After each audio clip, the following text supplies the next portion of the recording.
Hey guys, and welcome back to merch. I have merch, and it looks like this, and this, and this. And you can get them at ChadChad.shop to wear on your body or someone else's body, and they're very cute. We worked very hard on them, but they're only available until the 29th, so don't miss them. Side effects of Chad merch may include wet mouth, happy stomach, clear skin, becoming richer, your parents finally caring about you, and getting more bitches. A twinge of cringe. My name is ChadChad. Says so. Right there. Must be true. Really. And do you remember this guy? I remember him. I remember this guy. I talked about this TikToker a couple years ago when he was posting videos complaining about how hard it is to find someone to date because everyone is either taken, not looking for anything serious, or is 14 years old. Is that a frequent problem you're running into? Does that happen regularly to you? Other than that, I just remember him posting thirst traps with women and always having a belt. Sometimes he would wear the belt. Sometimes he would take off the belt. Because I guess when he takes off his belt, it's hot. But when I take off mine, it's what are you doing? And you're gonna fall off the roller coaster. Make up your mind. You're so up and down. We're going in circles. But I was scrolling on Twitter the other day, and who do I see? Him. It's him. He's back. So now he's kind of changed his content a little bit. Now he fingers food.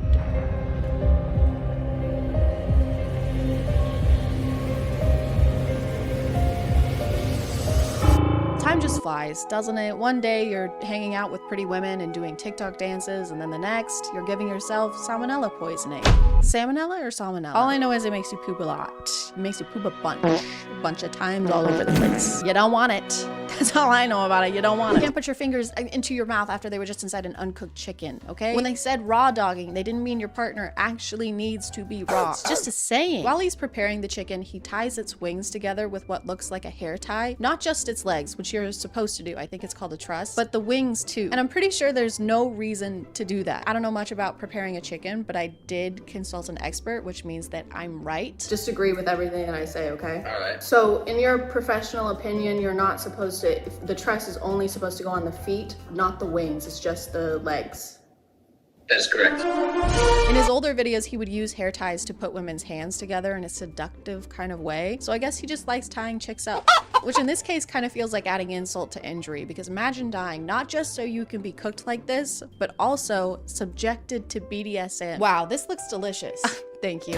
These handcuffs? Are these handcuffs in the chicken? She was a very, very bad girl. That is a choking hazard. That is what she said. But instead of getting it on with food, you should get it on with today's sponsor. Today I partnered up with Bellesa Boutique, and we're doing a big vibrator giveaway, so listen up. Bellesa Boutique is a bi-woman company on a mission to embrace and empower everyone's sexuality, because everyone deserves a little pleasure, a little treat, a little sexy little treat. And thanks to my friends over at Bellesa Boutique, that sexy little treat can come in the form of toys crafted with the highest quality body-safe materials out there. The Pebble by Bellesa has both suction and vibration that can be controlled independently, and it doesn't have any of those annoying modes that you have to click through to get to the good stuff. Bless your heart, Bellesa. Thank you. It's rechargeable, waterproof, and don't worry about cramping because the Pebble is ergonomically designed to fit in your hand perfectly, so you can go for hours if you want. And with the Pebble, you will want. And if something disastrous like this happens at the paws of your dog, Bellesa has an official policy to replace your vibe for free. All they ask for in return is a picture of the culprit, of the ruffian. And if you sign up for our giveaway, you'll get a free toy or gift card for a toy. All you have to do is check out Bellesa Boutique with the link below, and everyone who signs up will win something, so get them while they're hot. Actually, I mean, they're always hot, but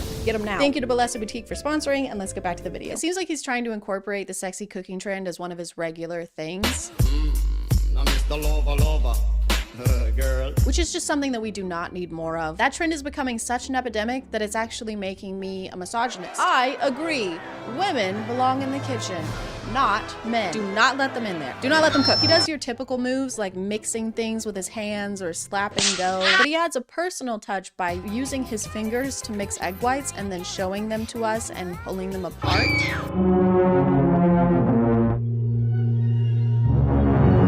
What happened to us? We used to build things. We used to make bridges. Now we make eggs.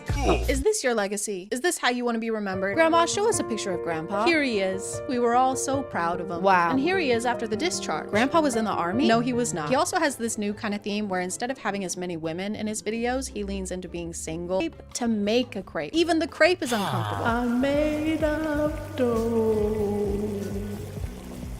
What the hell am I doing here? He does the elevator trend a lot, which is just a trend where TikTok guys film in an elevator.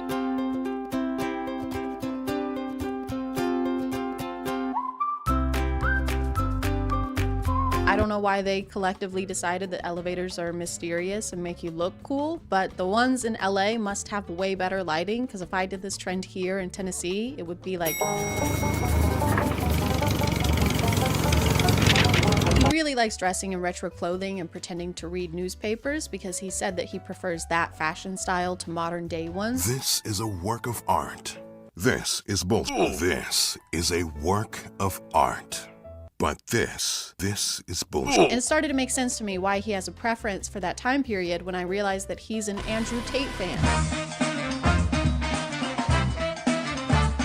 I was born in the wrong generation, guys. I should have been born in the one where men had cool suits and women had no rights. I missed it. He still does that trend where he pretends to be ugly, which means wearing glasses and pretending to have a double chin.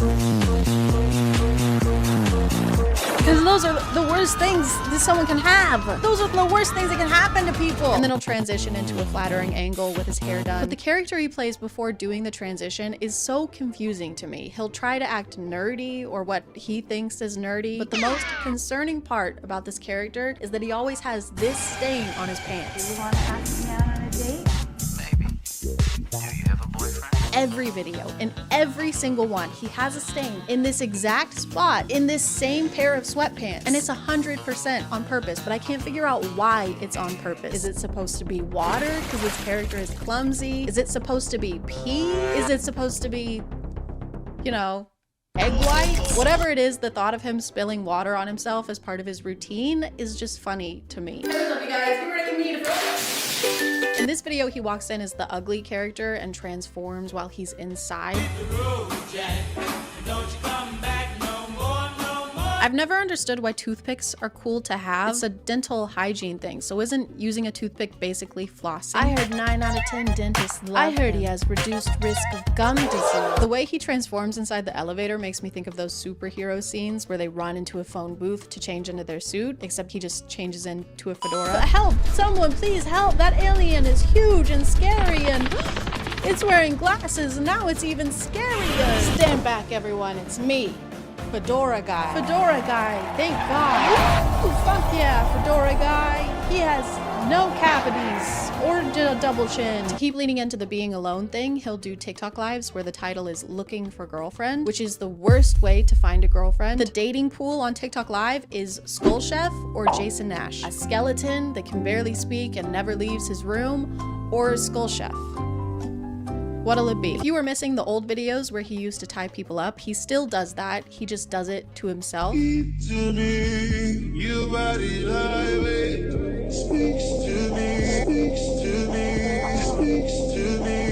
don't know if it's just supposed to be hot or if it's like a tutorial kind of thing to do to yourself when you're alone. Doesn't seem like it would be as much fun. It's kind of famously something that you need another person for.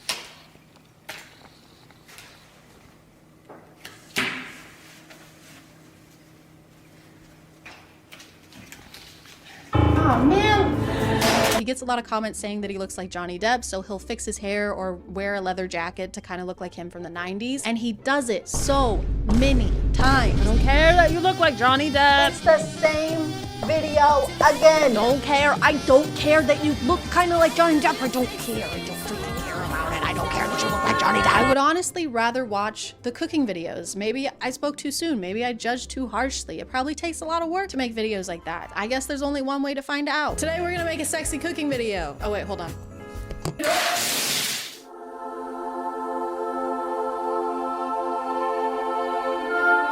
Today we're cooking an old family recipe. We're gonna bust this thing open. Step 1, massage icing pack. Do I cut a hole in the corner of this?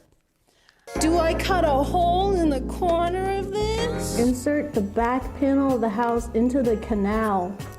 I'll insert them. I'm gonna put it in the canal. I said I'm gonna put it in the canal. This is probably wrong. This feels wrong. This feels so wrong. No. Dry. This is taking too long. Oh my God. Whoever architected this was a freaking moron. We're gonna put the shingles on now.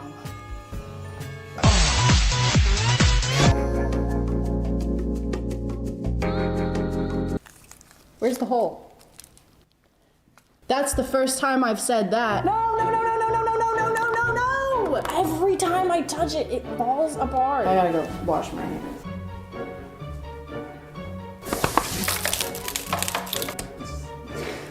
No, it looks good. It looks good. It looks good. Done.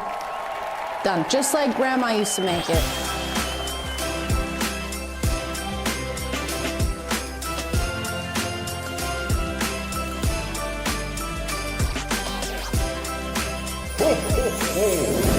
I'm gonna call it there, guys. Thank you for subscribing, and if you are still here, thank you so much for watching. I appreciate you clicking on my video out of all the videos that are on here, and I'll see you next time. And thank you again to Blessed Boutique for sponsoring this video. Be sure to click the link below to sign up for the giveaway and win a toy or toy gift card. Okay, thank you, love you, bye.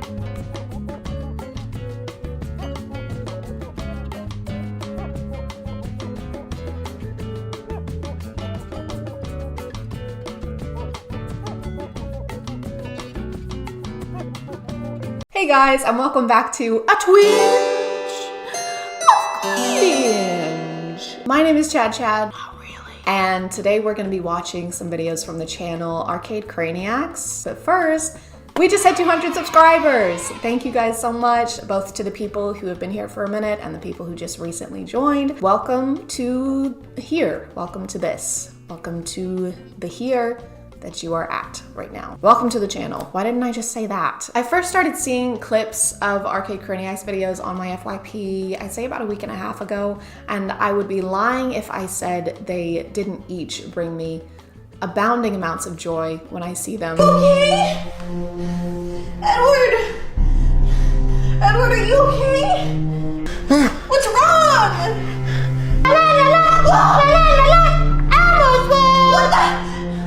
I'm not being ironic when I say that I genuinely enjoy their content. I have a lot of respect for the work they put into these videos. I don't know if they write scripts. It seems like they have like an idea of where they want a video to go and then they just kind of improv until they get there, which it's not easy to do. And the acting is just, this is Nikki or Nicole and Edward. I think they're dating. They make these videos together on their YouTube channel, Arcade Craniacs. Mostly like the 3 a.m. challenges. The videos they make are basically whatever genre J Station is, minus the very poor acting and minus the capitalizing off of deceased celebrities. All that being said, the clips that I've seen were from videos of theirs centering the Among Us franchise, so that's what we will be watching today. Yo, what is up, you guys? Right now we're at McDonald's and it is currently 3 in the morning, and we just found out when you come to McDonald's at 3 in the morning, you could order the Among Us Happy Meal, you guys. Oh my god, there's literally no one here.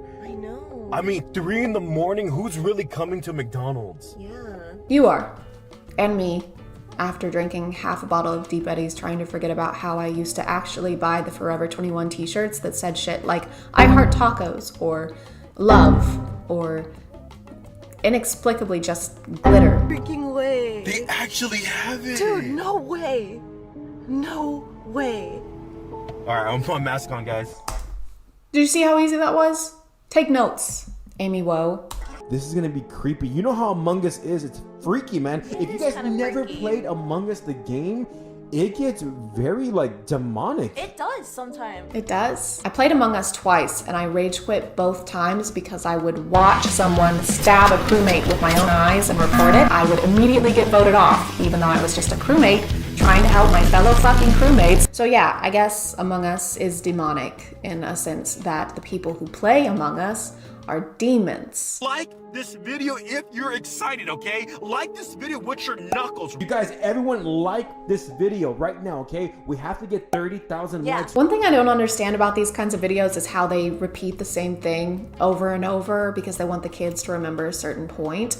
But kids remember everything. If anything, it should be reversed. Like, I need that when I'm watching YouTube videos. Okay, people, so next we're going to apply blush. So to apply your blush, you're gonna take your ZRXQCC blush brush and you're just going to tap in your blush, and then you're going to dab. Stop. You're gonna dab on the blush wherever you want blush, and then you're just gonna brush on the blush with your blush brush, okay? 2, 1. Ew! What? What the heck? What? Dude, I can't do that. I'm not gonna eat that. What?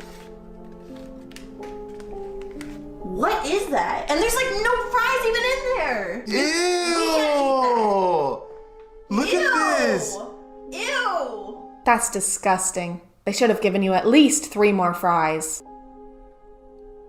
What's it smell like? I think it's a blood. What? Why did he say it like that? Why did he say a blood? I think it's a blood. Roger, you're bleeding. No, Steve, it's a blood. It's a blood. A single blood. Don't worry. Roger. Yes, Steve. Roger, you've been shot. Yes, I have. I have, Steve, yes. This is not an Among Us toy. What is it? What the heck? What is this? What is that? It's a mousetrap used to trap mice. Not very humane, but that is its function. Oh my god, this is so disgusting. Oh, it's a mouse trap. There you go. Really? Yes, it is. Is it? Now don't It's supposed to be like a trap? for don't a mouse? set it. What are you doing? How do you not know what a mousetrap is, but you instantly know how to set a mousetrap? Imposter. I don't know. If this I told you. Oh my god! I told you not to do it. That actually snapped down on his finger. I admire the dedication in this. Really close on you?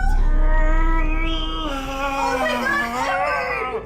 Oh my god! He just frodoed out there. I don't admire that as much. You guys, like the video right now if you're excited to see what else is in here, man. This is nasty. This is horrible! Like the video, guys.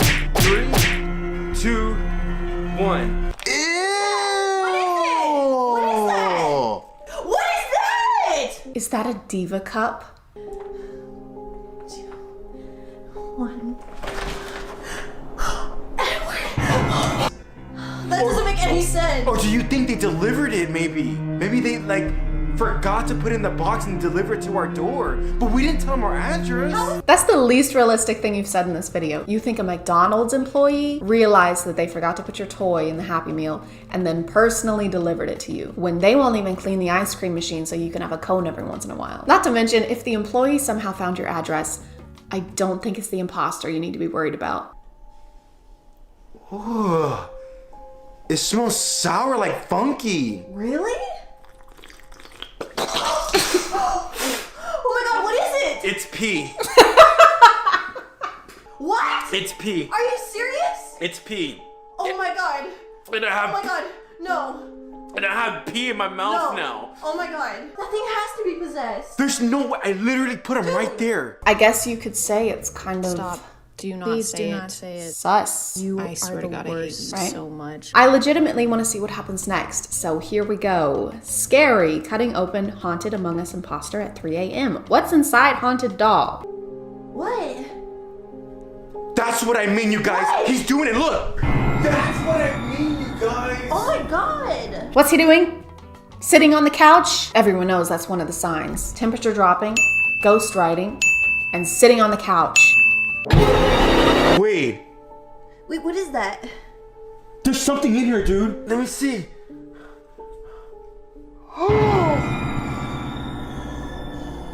He actually had a bone. So we weren't tripping out. He was actually moving on his own. Yeah, so we're not crazy. He has a single marrow bone in his body, and everyone knows you only need one for full range of motion. The 205 other ones, no one knows what they do. They're useless. Just like spleens. Or lungs, no one knows. You want to go inside? Hold on. Yeah, let me go inside. All right, let Nicole go inside first. We'll show you everything we have in here. Go inside, Nicole. Okay, they have a Danny DeVito pillow, a Tom Nook stuffed animal, and E.T. with a bondage collar on. So, I need to be friends with these people. Like, That was so what? creepy. Edward, What? How about this? Ask him what's a personal question. I did. I asked him. What did he say? What? a black jacket. At 3 a.m. creepy stuff does happen then. What? Edward, we have to get out of here. Oh my god! I love how the scary music is playing in the background and their lives are being threatened and everyone else in the lobby is just waiting for the round to start. What am I wearing? Eat my ass. Easy. A black jacket.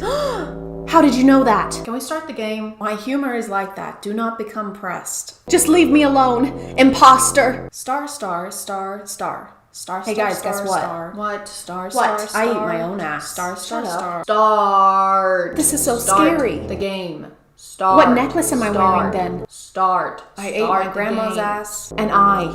He. And a cow's ass. Star.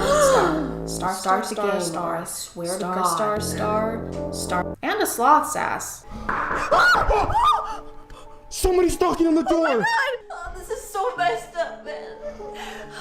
I don't want to answer it. The emotion put into these is overwhelming. I'm more moved by this than I was by the ending of The Notebook. Who are you? Who are you?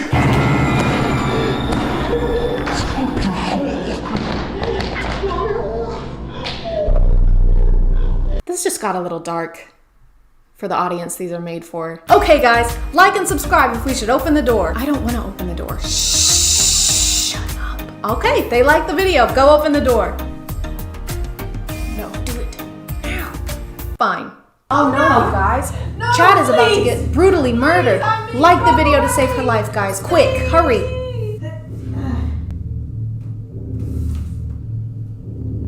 Oh wow, guys. She's done for. I guess you didn't like the video enough. I guess it's kind of all your fault. Anyway, guys, like and subscribe to see part 2 where I customize ChadChad's casket with Among Us characters. I'm gonna call it there, guys. Again, thank you for subscribing, and if you are still here, thank you so much for watching. I appreciate you clicking on my video out of all the videos that are on here, and I'll see you next time. Okay, bye.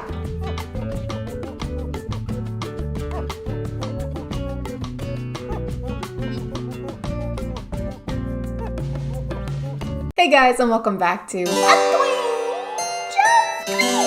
My name is ChadChad. Not really. Last week we took a break, kind of a break, but not really, and now we're back to watching TikToks. Yay! Story times have been an internet genre for a while now. I want to say they were popularized in like the mid-2010s, like 2014 to 2015, and they weren't great back then either. So I figured, why don't we check up on the storytellers, except on TikTok and in the year of our Lord 2021, and just see how things are going for them. Are they still dramatizing every life event for internet clout? Are they still having intercourse with toothbrushes? There's only one way to find out.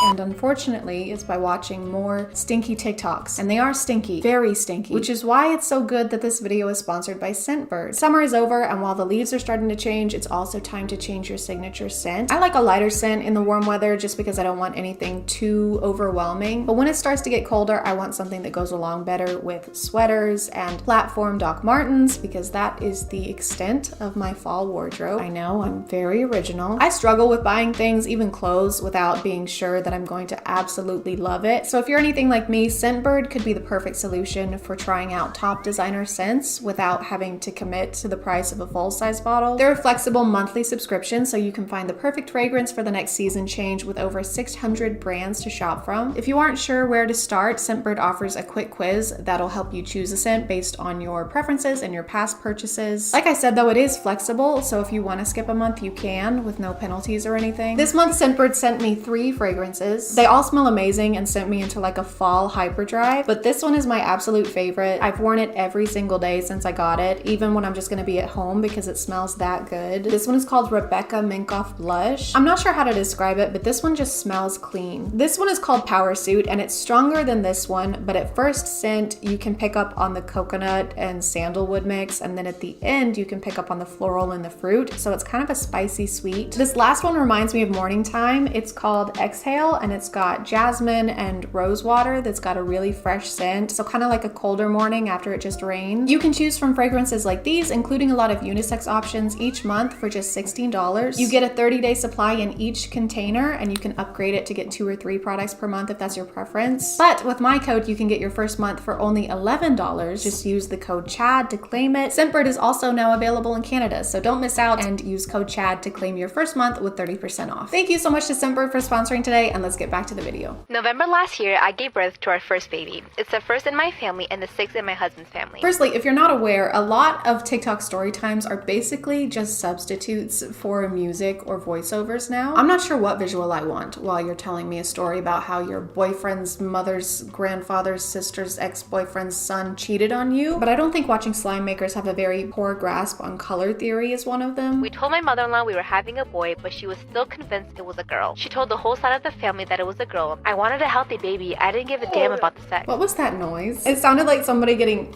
jabbed in the stomach, or like that blowfish video. I didn't give a damn about the sex. She told them that we are naming the girl after her mom, which we will never do because my hubby hates his grandma. Can we get a story time on that? How did he develop a hate for his grandma? Did she get you the root beer candies instead of the Werther's? The story's told by the grandma, and she's just making slime with denture glue and mashing Werther's candies into it. The problem, for them at least, is that now the baby has plenty of girl clothes that we plan on putting on our son. Specifically for his family video calls and for pictures with them. She said we have to stop being childish. She just thought my belly shape was more like a girl than for a boy. How can you tell that from the outside of a pregnant belly? Actually, you know what? I would prefer if it was that way, because then we could do away with wildfires. I mean, gender reveal parties. All right, everyone ready? Okay. 5, 4, 3, 2, 1. Oh my God, it's Smokey the Bear. Oh, congratulations. I knew it was gonna be a Smokey Bear. Oh. Story time on how my mom tried to convince me to have a threesome with her. Story time on how my mom should be in prison. So after I got out of work, I met my mom and we went lingerie shopping. That's what she specifically wanted to get. So we were at the store and the first thing she said was, let's get matching sets, which was weird coming from my mom. Yeah. Yes, it was weird. I'm glad we can agree on that. But I said, fine, come back for part 2. I'm not sure what's worse, the fact that you agreed to get matching sets of lingerie with your mom, or that you didn't use the 3-minute option. If you drag something out into 3, 4, 51 parts, I won't watch it, okay? You don't deserve my eyes. Except for now, because I am gonna have to watch this for content, but still, fuck you. So I had to find another slime channel because I was scrolling for years on the other one and couldn't find the second part. I just want to take back anything negative I might have said about the last person slime, because this is... What is this? Like I said, it was really awkward coming from my mom because I've always been close with my mom, but never that close. I like how they're trying to explain that this was weird because they weren't that close with their mom and not because it was, you know, their f***ing mom. My mom called me downstairs 10 minutes after. She said, so you know there was a reason why I wanted to buy matching sets with you. And let's call her boyfriend Brian. She said, well, Brian gave me a really good idea. And then she said these words.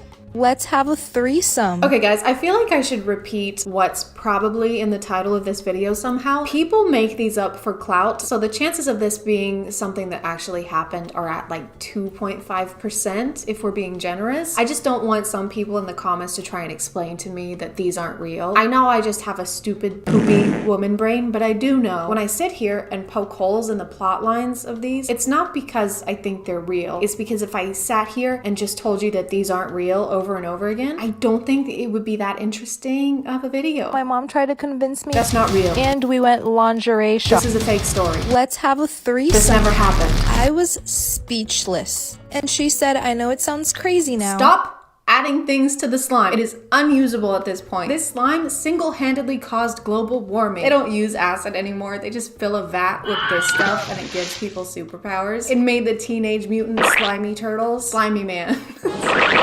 And And then Brian jumped in and said it's not an actual threesome. What we really want is for you to watch us, but we want you to wear your mom's same lingerie. Oh, thank God. I thought it was gonna be something creepy. They tell their mom no and that it's weird, and the mom goes, you know what? Now that you said something, this is really weird. And then they break up with Brian. Thank God, because he seemed to be a pretty bad influence. Okay, on to the next one. Lucifer was a baby born in 2020 and most of his life seemed normal, except one thing which was unexplainable. Every time Lucifer's dad came near him, he would immediately start crying. It might be because you named him Lucifer, like the synonym for Satan. I like how a lot of these TikToks have to have something flashing on the screen or in the caption, like 100% real, true story, this actually happened. Like, okay, I maybe would have believed you, but now it just feels like you're a salesman trying to sell me a car that used to be owned by a 17-year-old boy. Never been in a single accident. One accident minus one is how many accidents this one has had. That dent is from cleaning the car too hard, if you can believe it. Did I mention it's never been in any accidents? At first, no one thought much of it until it continued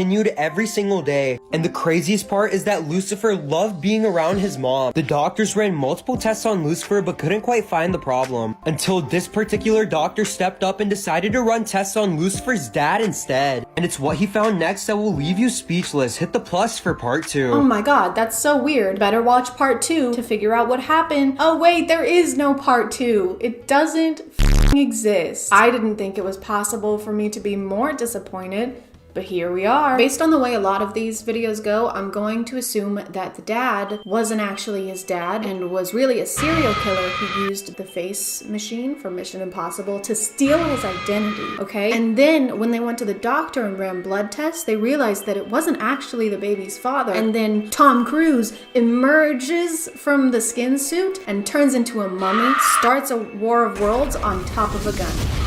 I don't know, I didn't see any of the movies. This is why you should always keep your phone charged. A girl named Marissa came home from school at around 3 p.m. She walked in the door and told her mom that some random number kept calling her all day. Her mom told her the person may have the wrong number and just to ignore it. Marissa said okay and begins to do her homework. A couple hours later, she receives a phone call from the same number. Marissa answers it this time and says, hello? The man then says, we finally found you. Don't worry, Bunny. Bunny? It's Candace Stone. Speaking of that show, I think season 3 comes out October 15th. So just don't be surprised if I don't upload or interact with social media during that week. I'm just kidding. It's not going to take me a week to watch that. Marissa begins to panic and tells her mom what just happened. Her mom yells and says, grab your stuff, we need to leave. Marissa, confused, packs her things and gets into the red car. Her mom begins driving fast and turns on the radio. The radio says, the baby named Marissa who was kidnapped in the hospital 10 years ago has been found and police are searching for a red car. Marissa looks at the woman and says, who are you? The woman looks back and says, you can call me mommy. But the baby was named Marissa, and so she was still going by Marissa? The woman who kidnapped the baby didn't think to change the name of the child she stole? Why did it take them so long to find her if she was still under the same name and attending school with the same name? What I'm getting from this is that her birth family hired the worst detective alive. Can we circle back to the intro of this video? What does this have to do with keeping our phones charged? This is why you should always keep your phone charged. So that we don't get kidnapped as a newborn babe? I feel like there's not much we can do about it at that point. Someone stole our baby! What? But she's only a day old! Wait, hold on. Hello? Goo goo gaga, goo goo ga. Oh, Goo thank goo God. goo. Gaga, goo goo goo gaga. Okay, she said they were in a red car heading eastbound on 23rd Street. Oh my Goo God. gaga. Gaga goo. Of course. What did she say? She also says BYOB. Huh? Bring your own boob. She's starving. I think that's gonna do it for today, guys. Not because I'm out of TikTok story times, because they never end, but because it is 4 a.m. I've heard sleep is good for you, so I think I'm gonna try that out. Thank you for subscribing, and if you are still here, thank you so much for watching. I appreciate you clicking on my video out of all the videos that are on here, and I'll see you next time. Okay, bye.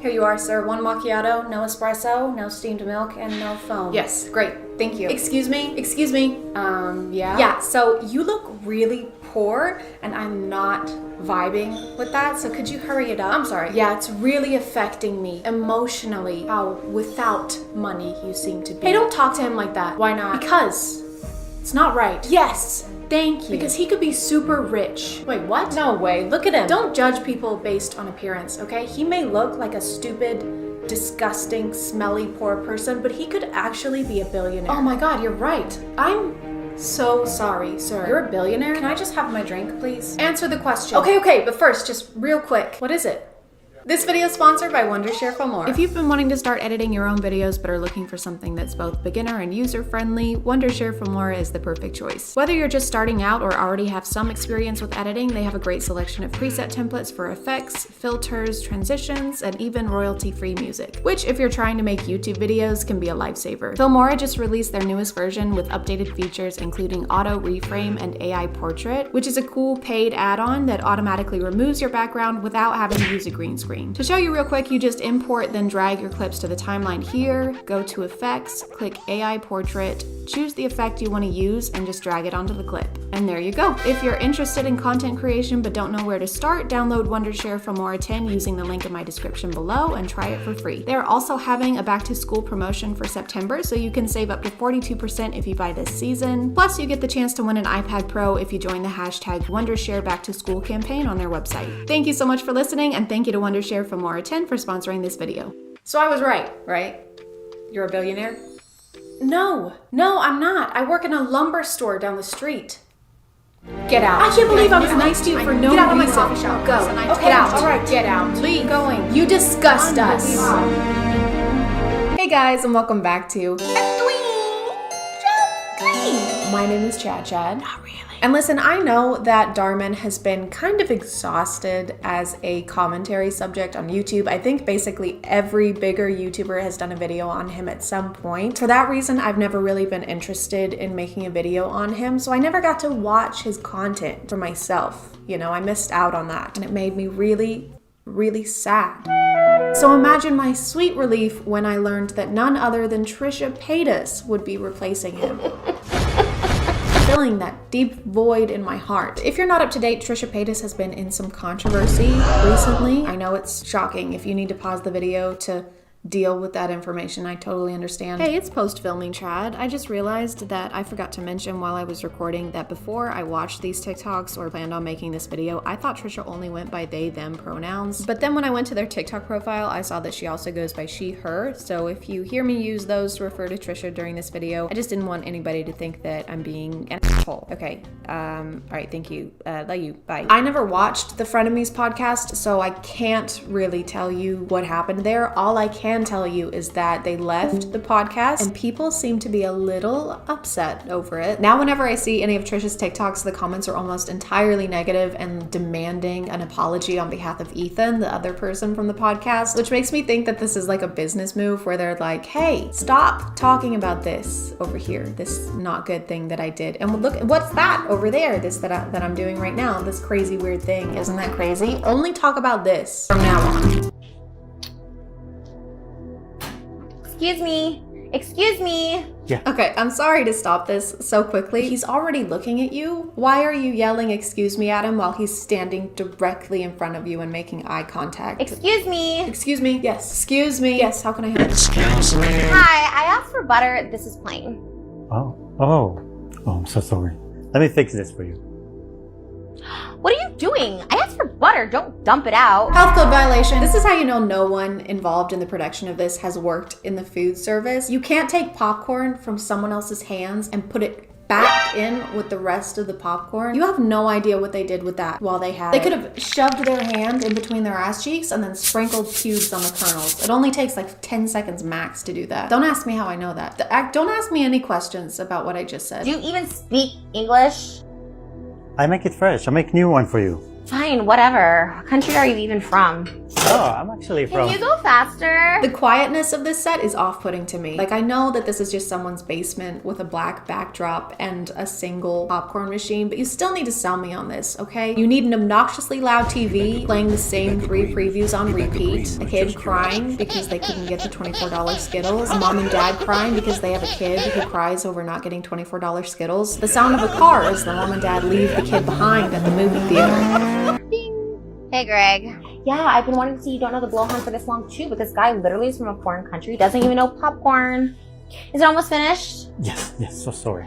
I'm so sorry. Thank you. They couldn't edit in the notification. They had to personally voice it. And it's not even the right one. It's supposed to be a phone call, but it's a single ding. I feel like if you're gonna make your own sound effects, you should make it more interesting than the regular notification would have been. Ding! Oh wow, someone actually texted you. Wow, look at that. Ding! Someone's calling you. Oh look, it's just your mom again. Ding, ding, ding! Someone's texting you back, and it's not the girl that you quadruple texted last night while you were drinking. So good luck dealing with the emotional toll of that while you're working today for 12 hours. I'm Thank you. so sorry. Thank you. Here, let me give you this from me.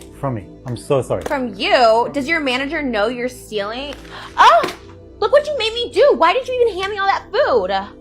Let me help. No, Let me stop. No hablo, help me, por favor. You know what? He is such a great guy who is doing zero wrong here and is being super nice despite being mistreated. And they're an awful person and saying mean things for no reason. There is only good and evil in this world. Middle ground, it doesn't exist. Gray areas don't exist either. Get that out of your head. Okay, so this carries on into the next TikTok. They're watching the movie. The employee sneaks up and scares them. Turns out he's trying to return her wallet, which is of course unacceptable. And she threatens to call the police on him because he's trying to steal the wallet, which makes sense because why else would you try and return it if not to steal it? Because that's definitely how you steal things. That's how stealing works. They tell him to bug off. They're really into this movie and they can't be bothered with this right now. And he exits sadly while remaining the nicest and most passive person in the world. But then she posted part 3 and I'm confused on if it's supposed to be like a prequel because it takes place before they meet the employee. A new Robbie Hart movie? I have to call all my friends. We are going tonight. Ding. Yeah, it's so crazy they made a sequel. I can't wait to see it. Thanks. What is this? You guys have trays now? That's so cool. Did they not have trays before? How were they serving nachos in the theater? I wouldn't know. I'm too broke to eat theater food. I take the cheese and the chips from home actually, and I put them in a tampon box in my purse in case I get peckish. It's actually really nice because then you can shake the box and get a nice even coating on all the chips. Plus the discreet packaging is great and it's leak proof. Oh my God, these trays are genius. Nothing spills. Whoever invented these trays must be so genius. Hey, I wonder if that's foreshadowing. Do you think it's foreshadowing? Because I don't think it is. I just think that they really like plastic trays and have a deep respect for the creative processes behind inventing Plastic trays. Hush. That guy looks so familiar.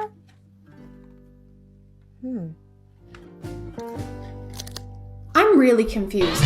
I thought that this was like a prequel. I thought this was before they went to the movie theater and berated the employee. But then she recognizes him on screen. So I guess that this is like a sequel to that movie and some time has passed. That is literally correct. I'm just stupid. Or this is before, like I said, and then this is just after they got the popcorn, were still hungry, went back, got nachos, came back, recognized the employee, sat down. Trisha, none of this would have happened if you just used my method for nachos. Then you would have already had them on hand. And I mean actually on your hand. It can get a little messy with that method, so be sure to stash napkins if you do this. God, the movie was so good. Wow, let me call you back. You look so familiar. This is gonna sound crazy, but you look just like the guy in the movie I just saw. Oh, let me guess. You don't know the Blowhorn too? Yes, it is you. Robbie Hart, he wanted somebody with authenticity. So when he came to my job, he saw me working there and he got me for this role. Work? You have a job? Well, you know, I just did it for research. Research on what? I just got these samples. You stole those. No, wait, I invented this. He needed to research by actually working at a movie theater so that he could invent plastic trays. He had to witness the atrocities of nacho cheese spills firsthand. There was no other way. One can't really describe that, you know? That feeling of nacho cheese spilling onto your favorite pair. I'm sorry. I'm sorry. I can't. You're gonna have to see for yourself. By working in a movie theater. I guess you must have made millions, huh? Yeah, but, you know, I donated. I wanted to help my country. What? Why would you? Oh, because you made millions doing the movie with Robbie Hart. Well, no, that was just for fun. This is the most thoughtful, kind-hearted person in the universe, okay? He invented something to keep us safe from the blight known as nacho cheese spills, and he acted in the world's greatest movie, pro bono, just to bring smiles to the little people like you and me. I wonder if he's still rich somehow, though. No. Impossible. So, how do you drive this car? Probably Elise. No, Mr. Radari is my dad. Mr. Radari, as in the inventor of Radari flying cars? So he's still rich. I can't believe Trisha would accidentally be mean to a rich person. I mean, if he had actually been a movie theater employee, I wouldn't give a shit. But he's rich, Trisha, so it's extra mean. Oh, God. Wait, do you want to go for a ride sometime? I can't hear you, what? Do you want to hang out sometime? Sorry, no English. Oh shit. Burn, dude. If she had just been nicer to a stranger, she could be riding in a sick car right now. So the moral of this story, kids, is to treat people who you think have the potential to be rich with kindness, because it might benefit you financially in the future. Oh, and also people don't really work at movie theaters. They're just doing research. Or their parents left them there at 3 years old because they cried over Skittles. Unfortunately, that is the end of this series, but there was another one that they posted on their TikTok account that's since been deleted. But let me know if you liked this video and would possibly be interested in seeing one on those, because this was a fun kind of video to make. I didn't really have to use my brain at all. But I'm gonna call it there, guys. Thank you for subscribing, and if you are still here, thank you so much for watching. I appreciate you clicking on my video out of all the videos that are on here, and I'll see you next time. Okay, bye.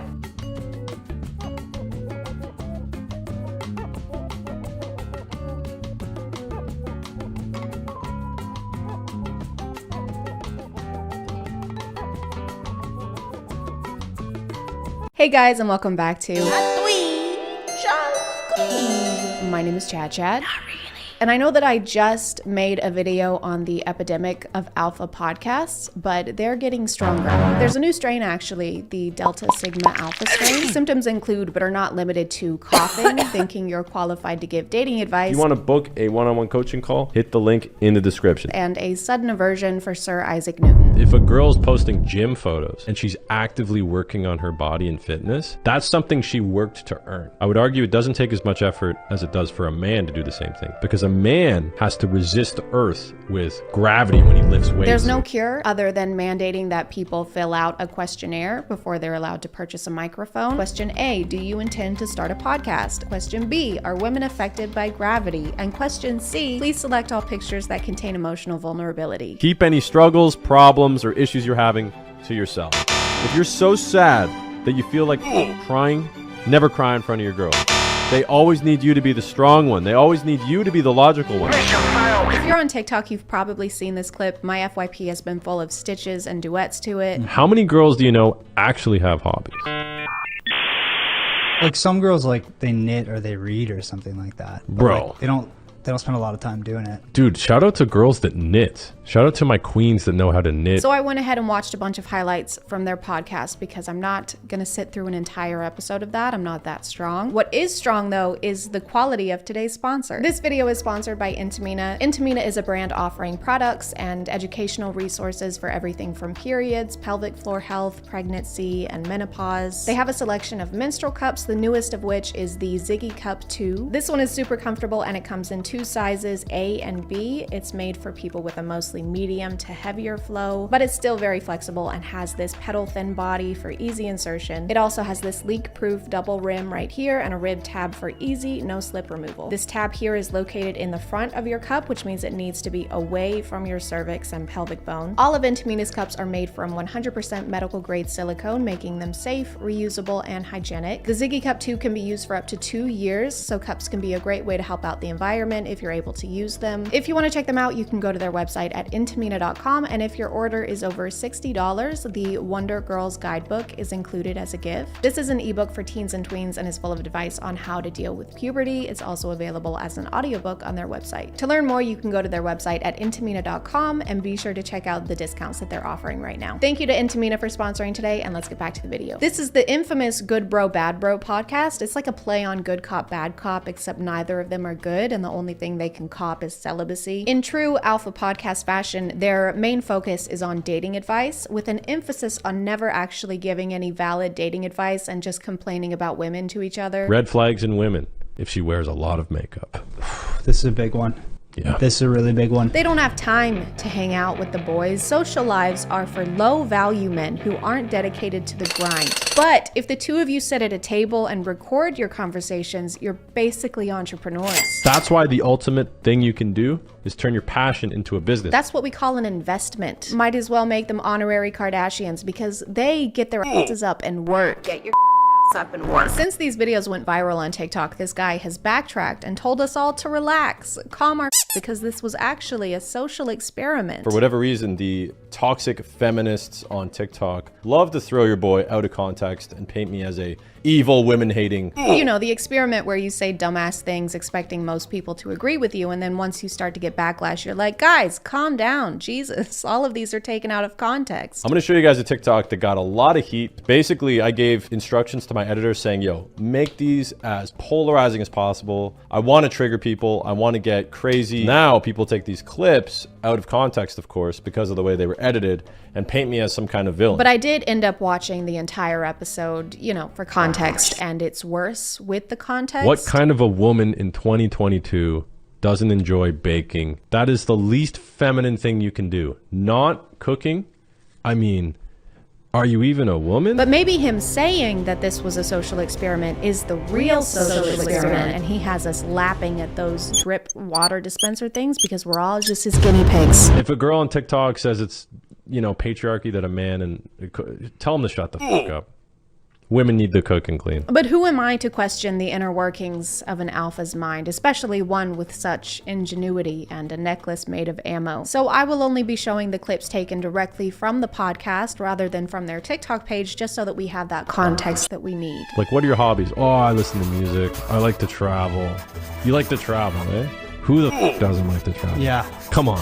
I like going to the beach too. Wow. You're right. I don't know a single woman who has a hobby. They're like Baymax, and they have a charging port. Whenever not in the presence of a man, they go into sleep mode and only wake up when you wave a Starbucks Frappuccino under their nose. Makeup is a hobby, but probably not according to our scientists. Content creation is a hobby. Fashion is a hobby. But I guess when you think the only hobbies that count are watching sports and doing keg stands, then yes, I guess women don't have hobbies. Okay, so let's break that down. Lipstick, right. Mascara, eyeline. So here's the thing with nails. I recently learned this. Girls will pay to have the nails shaped perfectly. It really seems like they've never had a conversation with a woman that they weren't trying to date or sleep with. Probably not even their own mother. So what does your mom like to do? Oh, she's a lawyer. No, I mean, like, what does she like to do in her free time? Oh, cook me dinner, do my laundry. Aren't you in college? Kiss my boo-boos. You're a senior. Kiss my ouchie whittle boo-boos. It's really important in alpha podcasts, alpha social experiments, to have more than one alpha, because you have to have the one doing all the talking, you know, spewing all the nonsense, and then you have to have the other one for the sole purpose of sitting there and going, yeah, right, it's true. Who? No. Yeah, that's a fact. Yeah, that's true. Right? Yeah, right. And that doesn't mean that one is more important than the other, okay? They both have equally valuable roles to play. It is a major red flag when a girl frequently posts photos on Instagram with the sole purpose being for male attention. Swimsuit photos, body photos, selfies. You mean pictures like this? This is about 50% of your skin. I'd say that's pretty revealing. If you're posting a photo for yourself, then the photo's never posted. If I take a photo for myself, that photo doesn't get posted online. Did you post this for yourself or was this for the boys? You know that angle too, where they're on the angle? Sorry, ladies, but this is the only acceptable pose. If your elbows touch your sides, you're a slut. They go on a rant about how much money women waste on cosmetics, like their hair or makeup. And Minion actually explains to us how women get their nails done. Some girls, bro, I saw a video on TikTok. This is mind-blowing stuff. They have a fake nail, and they shove it under like the cuticle of their nail, like a ½ inch deep under their fucking skin. And this was a running joke on TikTok for a while, where people would take the fake nails and stick them into the hands that nail techs will practice with. They're shoving like like plastic under their freaking skin. But you totally got us. We undergo saw levels of torture just to have pretty nails. Do you want to play a game? No. You must choose the coffin. No, not a coffin. The stiletto. No, not a knife. Or the almond. Like the nut? I have acrylic or gel. Why would you wear makeup when you could get your body looking nice and tight, right? The tissues with like makeup on it, that like the garbage cans like overflowing, there's some on the ground, like Q-tips on the ground. Shout out to the environment getting nuked by girls wiping their makeup off every day. Damn, dude. Did makeup like murder and eat his entire family? I've never seen someone get so upset over eyeliner. If she wants to conceal a pimple, red flag. If she single-handedly destroys the environment by using makeup wipes, red flag. If she takes a piece of fabric and that piece of fabric is rectangular and that rectangular piece of fabric is red, that's a red flag. Looking at this guy's Instagram account, it seems like he's tried almost every type of content at some point to try and get some sort of internet clout. Street interviews, dating coach / pickup artist, and my personal favorite, pranks. Of course, pranks. We're gonna be in here somehow. What's your name? Ishika. Ishika. Holy shit. That's a wild name. Do you like Big Macs? I would definitely buy you a Big Mac, Ishika. Thanks. Okay, thanks. Yeah. I gotta go meet some buddies, but yeah, you can take my number. Okay. Hey, what's your name? It's a dumbass name. Do you like McDonald's? Anyway, you can take my number, cause you're a lucky gal with a f***ed up name. Okay, yeah, gotta get the phone out. Okay. Yeah, I love Big Mac. So that's the pickup artist phase, I guess. Just say Big Mac like 11 times until the girl gives you her number to try and make you stop saying Big Mac, for the love of God. But then we move on to pranks, and they're obviously super elaborate and funny in a way that's funny but doesn't upset the public, and I'm lying, he just throws trash at strangers. Yeah, it's been a long day, dude. I'm exhausted. So, just gonna have a little nappy poo on the ground. Sorry, dude, I'm on the phone. Yeah, sorry, somebody's just being rude to me there. But, yeah, I was just, what's that? Straighten it? What? What's wrong, man? What's going on? It's funny because he's disturbing the peace and pissing off this couple that's just trying to enjoy their day at the park, and then he posted this video despite this man asking that he not do that. Yeah, that's why I did that. I didn't publish it. Don't worry, guys. It's actually an experiment. It's like What Would You Do? Only if John Quiones jumped you, and then he was like, I'm John Quiones, and this is actually the hidden camera show. What would you do? What? We actually have hidden cameras over there and over there. Oh my God. So tell me, what did you think about that when I beat you up like that just now? Well, at first I thought you were beating me up, but turns out you were beating me up on camera. I can see how you might have thought that. Yeah, silly me. Join us next week where we'll be stomping Girl Scout cookies and refusing to reimburse them. And I need medical attention. Whether the podcast was actually trolling like they claim or not, it doesn't matter. In a time that alphas keep popping out these podcasts and cold takes like Dr. Sandra Lee, you still said the things, and now your audience is mainly people who agree with that to some extent. So a great experiment, I guess. You really proved that misogynistic people exist on the internet. Hello, my name is Jack Fart. It's like Jack Frost, but fart. I hope you enjoyed this video because it was actually a huge social experiment. That's right. This entire video was edited intentionally to take the things that I said out of context. It really seems like they've never had a conversation with a woman that they weren't trying to date or sleep with. It really seems like they've never had a conversation with a woman that they weren't trying to date or sleep with. Mission successful. And if the alphas from this podcast get upset over my video or any of the things that I said, then it worked. You got super mega epically trolled. And if you're still upset, try calming down. I've heard knitting is pretty relaxing. Oops, I'm on my last 10%. Join us next time for... As long as I say it's a joke afterwards, then I can't be held responsible for my actions. I'm gonna call it there, guys. Thank you for subscribing, and if you are still here, thank you so much for watching. I appreciate you clicking on my video out of all the videos that are on here, and I'll see you next time. Okay, bye.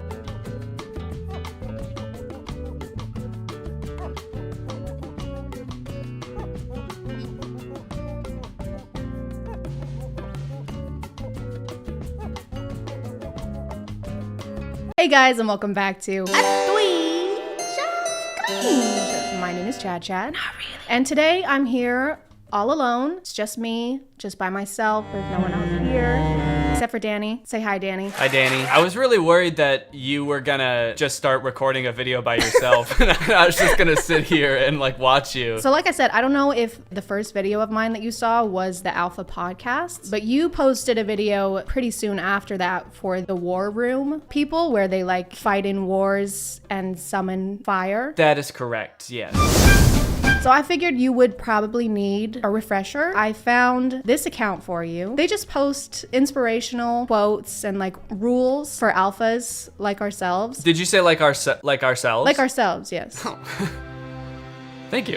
It's gonna sound silly, it might be hard to believe, but nobody's ever called me an alpha male before. I'm more of the alpha than you. Okay. Here's where my alpha is, and then here's where your alpha level is. That's why we need to watch these. You might get on the same level as me. I doubt it. Hey, do you want to stop being a beta that listens to beta music with beta earbuds? Then you can with today's sponsor, Raycon. Raycon offers comfortable, affordable earbuds that start at half the price of other premium brands without sacrificing the audio quality. I have their newest and best model yet, the Everyday Earbuds, with customized gel tips so that they won't budge, no matter how many strenuous Sigma activities you're doing.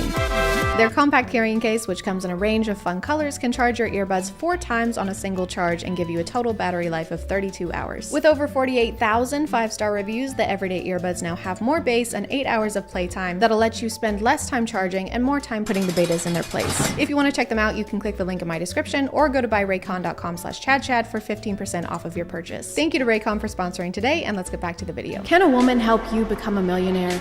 Yes, only if you are a billionaire. I like that this was tweeted on Twitter for iPad. He was just like on his stomach with his feet swinging behind him. Can a woman make you money? The answer is no. Money and girlfriend do not go together. Either you make money or make a girlfriend. Either you make money or you go outside with a shovel, you dig up some dirt and just kind of sculpt it into a female. Just like all night, just bent over the bench with the air dry clay and like the Play-Doh toys where you squeeze it through the top. Just like the hair comes through the holes. Ah, she's beautiful. Listen close, baby girl. I may look like a gentleman, but you don't want to see the beast that lives inside me. I like to think that they have shoot days for these, like dedicated shoot days, and they bring multiple outfit changes, situate their glasses. Listen close, baby girl. I may look like a gentleman, but you don't want to see the beast that lives inside me. A well-dressed man is always better than a shirtless man. And then there's a man becoming shirtless in the background. And that's why I don't take off my shirt during sex. I don't take off my clothes when I shower. Wear my jorts, and my jandals. And my jen glasses. Why is he standing like that? His posture is like... This is filmed on the iPad. It's gotta like... That's right. The iPad is like falling, so he's like falling with it. So this is the guy that you don't be like this guy. This is the bad alpha. Bad alpha. No iPad for a week. Back in your cave. I failed to maintain a relationship because I don't know the art of lying. Lying. Lying. I think he should have just tweeted the first line of this tweet. I failed to maintain a relationship. Hey guys, just failed to maintain another relationship. Hey, what's up? My standards, bye. I was hoping that he was gonna speed up at the end, because that would make more sense. My standards, bye. What? How did you get so fast? You must have bought a lot of crypto. You can flirt with my women. If she flirt back, she is now yours. Just letting you know, you can take my girlfriend away from me in the blink of an eye. If she even speaks a single word to you, take her. That is how ownership works, because you know, women are, you can own them. Mm-hmm. She spent my entire jean outfit budget on other things. She spent all my Johnny on McDonald's. Girl, you are like a coin. Aw, valuable? Nope. Two-Face. The only time you're allowed to speak to your girlfriend is if you're gonna use some weird, like, pun joke to demean her. I'm gonna need you to film B-roll for all of these. Yeah, do you want me to do this one right now? Do you have a briefcase? Girl, you are like a coin. Aw, valuable? Nope. Two-Face. Oh, you wanna divorce me? Okay. Your house will stop being paid of. Your car will get repoed and your credit cards will start getting declined. And so your only option at this point is to develop Stockholm Syndrome. Oh, you want to divorce me? That's not an option, babe. Because you're gonna die. He like needs to make a mold of you before you're legally allowed to leave so he can recreate you. Yeah, wait, at least give me time to make another girlfriend. Let me scan you with my iPad. Oh, so you want the nice guy now because he became successful? Sorry, honey, but you rejected him a long time ago. Are we meant to believe that the person tweeting this considers himself a nice guy? We are, yeah. I don't think that it's very alpha to refer to yourself as a nice guy. So I think that this might be an imposter. We should be wary. Who stole the alpha male's iPad? Emergency meeting. Who the fuck stole my iPad? Give it back. Going to a for love is like going to a library for workout. Why does he speed off in the background? Like, watch how he speeds off. I gotta go. I gotta take a shit. And I'm leaving. What are all these videos of guys just like looking into the camera and like buttoning one button of a tuxedo jacket? Nothing says like, I don't care about other people's validation quite like posting videos like this on social media. Do you guys like this outfit? Do you like this jert? My Joe tie? My Jotch. Jotch? Watch. Jean watch. I was thinking Jean crotch. My genus. My genitalia. My genitalia. Oh, this dude's got a gene dick. Am I in a relationship? Nope. I'm single as a dollar and not looking for change. Whoa. Oh my God. Okay, do that one. Yeah, I can do that. Yeah, do that one. Make sure you get the push-up where all of their limbs stop touching the ground at the same time. I'll do that. So go ahead and read what you were reading. Am I in a relationship? Nope. I'm single as a dollar and not looking for change. I put my whole juicy in that one. I think I'm actually a little bit more alpha than when we started even. That leveled you up at least 3 alpha levels. So go ahead and pat yourself on the jack. We should love, not fall in love. Because everything that falls get broken. Kind of like how you broke all of your ribs. What do you mean? I'm fine. The second half of this video is just me calling you an ambulance. Yeah. I'm just gonna put you edited into an ambulance in the thumbnail. Take like a screen grab of me like in midair doing that. In midair.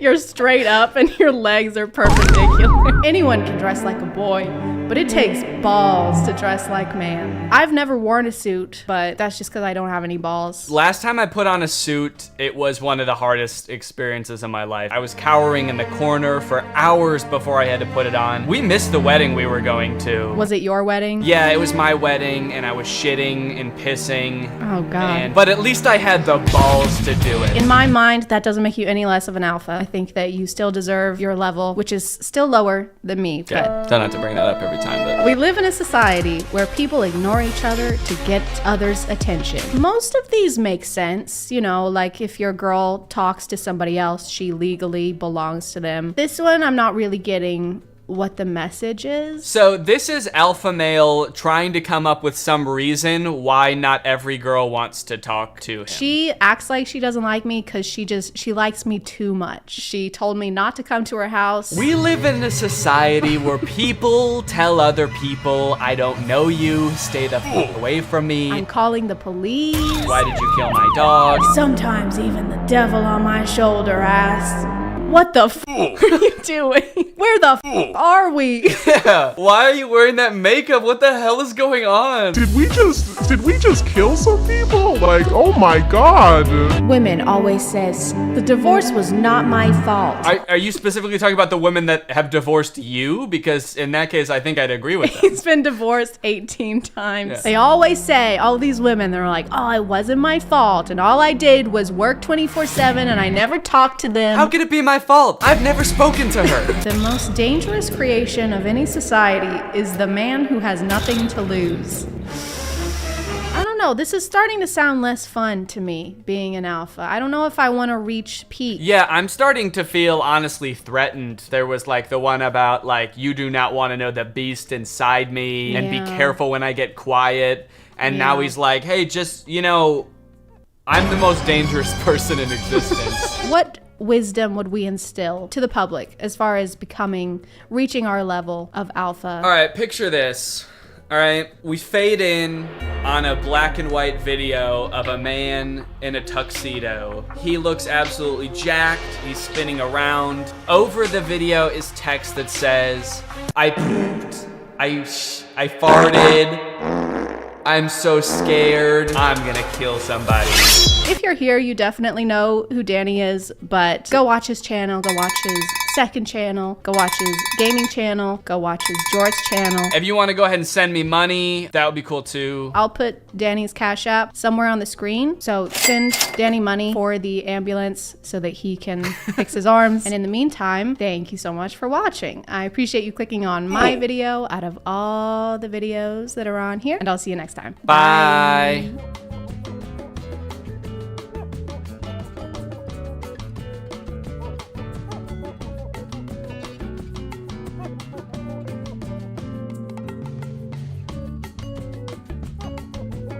Hey guys, and welcome back to Cringe. My name is ChadChad. Not really. And yes, I know what you're thinking. I got a new shirt. I know that some of you are probably gonna be mad about this, but it's a wig. I didn't change the blue wig. I still have the blue wig. The blue wig is fine. Coraline is fine. It's all okay. I don't know if this really counts as a twinge of cringe. I'd say it's more a twinge of, please, for the love of God, stop painting your countertops. This is probably gonna be more of a reaction video. I didn't really have time to plan a video this week because my regular job, it's just been crazy over there. I was gonna say that this will be more like a laid back kind of video, but watching this stuff, there's nothing laid back about it, really. I personally renovated or started renovating a bathroom about a year ago, and I say started because I haven't finished it. Still a year later and I haven't finished it. So I am in no place to judge. But TikTok, you know, while listening to my personal IRL conversations and my text messages, reading through those, as they do, you know, noticed this and started pushing a lot of DIY TikToks onto my FYP. So almost a year later, TikTok was like, you know who would love to watch this abomination of events go down? ChadChad, stick it on there, give it to her. She'll love that. Grace's videos documenting her DIYs started showing up on my FYP like every day. And every day they became more and more like a Saw movie in that they both filled me with horror and each one was somehow worse than the last. Of course, this video was not meant in any way to make fun of Grace. I don't know anything about her as a person. This is purely to show y'all something I found on the internet. And Grace, if you happen to be watching this, I think we all know what it's like to start a DIY project and then have it just completely derail. I know what it's like anyway, and it's fine. Your videos stress me out a lot, but it's fine.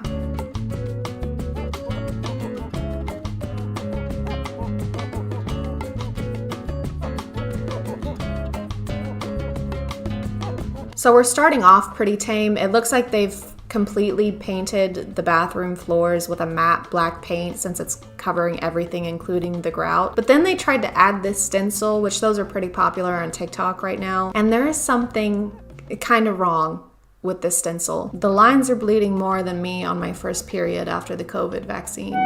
They're really bad and no one warned us. Why would they need to tell us anything about that? Where do y'all stand on the whole stenciling tile thing? Let me know, because I'm torn on it. I feel like on one hand, I think it looks good sometimes. And then on the other hand, I feel like in the future, they'll look at it how we currently look at 80s carpet over hardwood, except it's a lot harder to peel up layers and layers of paint than it is to just pull up carpet.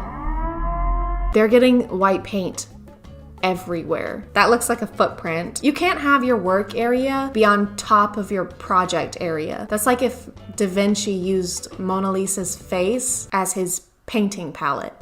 This is the TikTok that really blew up. She started out painting the countertop, which I think it looks pretty good. She doesn't get very close to it, but it's like a speckled pattern. But right after this, she tries to Command Z the floor. Okay, so everyone kept asking me for updates. I listened to a couple people who commented and told me to sand it. I tried that. Look, I even bought this fancy sander thing.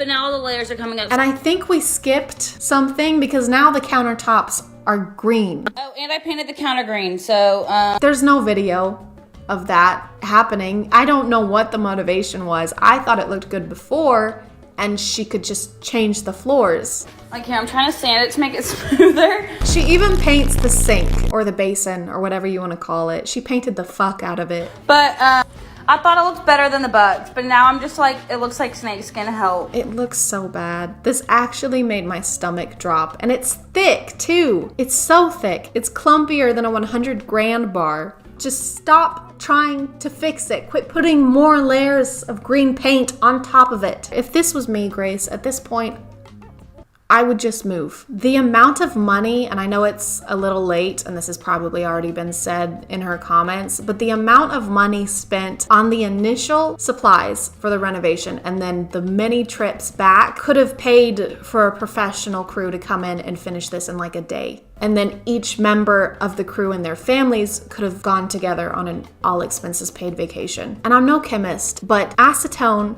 paint stripper, paint thinner, and is that acrylic paint? I'm just waiting for the TikTok where this entire room is melting in flames, which, assuming no one was injured, might be a mercy. I think the next few weeks are dedicated to her getting the green paint off the countertops, and she does. She finally does. She gets it all off and then she repaints it again with just white and it looks great. She bought the actual stick-on tiles to put on the floor and she painted the cabinets this really pretty green color that I like. So things are starting to look up, right? Y'all, I was spraying the gloss on my cabinets. They were done. They were ready to go. Something happened with the gloss and it's like... She has to strip the paint off the cabinets also. Every time I think it's getting better, it doesn't. I think the fact that the different colors of paint are literally everywhere is making this experience way more anxiety inducing. I mean, it makes sense because she's just gonna redo the floor anyway, but drop cloths, newspapers, I'd accept a single strip of paper towel. She does redo the floor and it looks great. And then she decided that she wants subway tile around her tub, which yeah, that would look cute. Subway tile is cute. Except she already had subway tile around the tub. So she took peel and stick subway tiles and stuck them over the actual subway tiles. It's like she's never seen her bathroom before. Sometimes it's like she looked at a completely different room when she planned this. Hey, architect person, did you finish the plans for the living room remodel? Oh yeah, totally. Here you go. Awesome. Thanks. Hang on. This is a drawing of the current living room. Yep. This is supposed to be the remodel. Yep.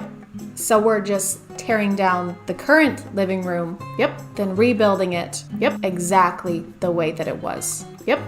Okay, well, isn't that just a little pointless, though? Right, so I didn't look at the living room per se, but I did look at the pantry downstairs and just made the plans based off of that. So I think we should just go for it and cross that bridge when we get there. We are what? We're at that bridge right now.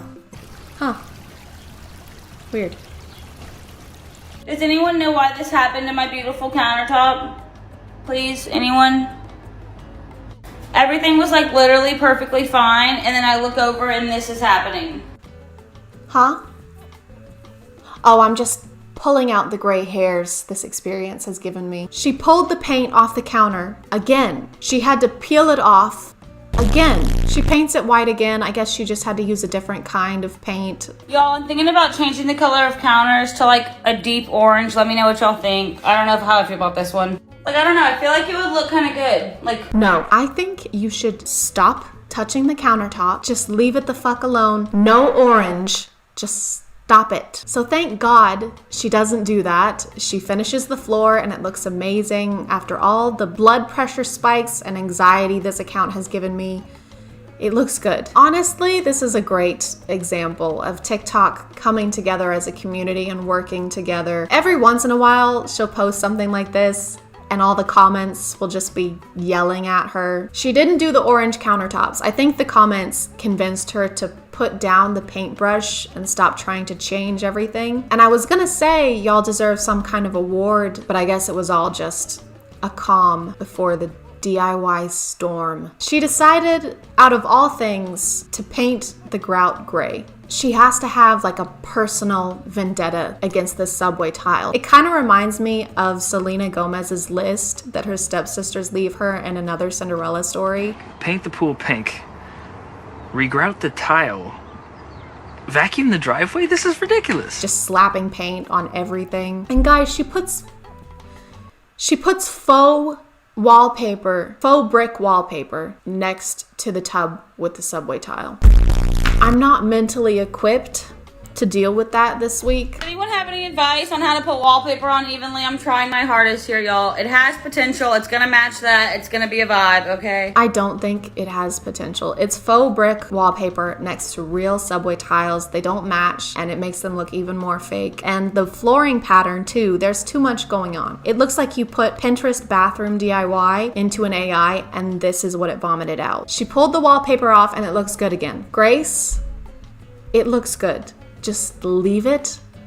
Don't touch it, or I swear to God. Grace seems like a really sweet, very positive person who handles all this way better than I ever could. I also love the way she responds to comments. She never really looks at quitting as an option. She just goes immediately from something not working to trying to find a way to fix it, and I really appreciate that about her. I think the universe chose the right person to test with this. I hope she gets the bathroom and the home of her dreams, and I hope she gets everything exactly the way she wants it, because after this, she definitely deserves it. I'm gonna call it there, guys. Thank you for subscribing, and if you are still here, thank you so much for watching. I appreciate you clicking on my video out of all the videos that are on here, and I'll see you next time. Okay, bye.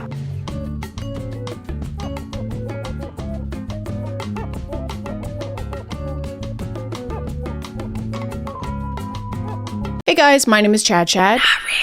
And every day I wake up, unfortunately, and see a clearly fake video on TikTok like a pregnant woman spending $70,000 to climb Mount Everest. Baby has been kicking a lot. I spent 70 grand getting here and now they're all moving up without me. I don't know what to do. But then I read the comments and to my dismay, they are eating it up. This can't be real. You can't be serious. This just can't be real. You're right. It can't. I've been getting really annoyed with the internet over this. I'm pretty self-righteous also, because how do you miss the blurred out Sora logo in the corner of the video? Or how do you miss the literal word Sora being in the account's username? But then I had to stop asking myself those questions because the worst possible thing happened. They got my ass too. Couples therapy. This is Paul and Stacy. According to their bio, they are a fun family that refuses to grow up. And then they have their business email right after that, which is pretty grown up if you ask me. We'd love to collaborate with you and hear some of your thoughts on content strategy. Goo goo gaga. They make a lot of videos where the husband scares the wife and she freaks out. This is why you shouldn't scare your wife. Or he scares her and she hits him in the balls. This is why you shouldn't scare your wife. But no matter what happens, she is gonna scream like a boiling tea kettle. Harmless prank is the best. Harmless? He shocked her and then drug her off the bed. She came crashing to the floor. What do you think a harmful prank is? Murder? I have to sit back in this chair because my back is killing me. They're basically the equivalent of those early 2010 YouTube couple prank channels where you had to suspend belief in order to accept that they're possibly surprised by pranks anymore. Oh no, here comes my husband holding a DSLR camera. I sure hope he's not about to dump water on me like he did yesterday. And the day before that. And the day before that. And the day before. Basically every video involves them terrorizing each other in some way.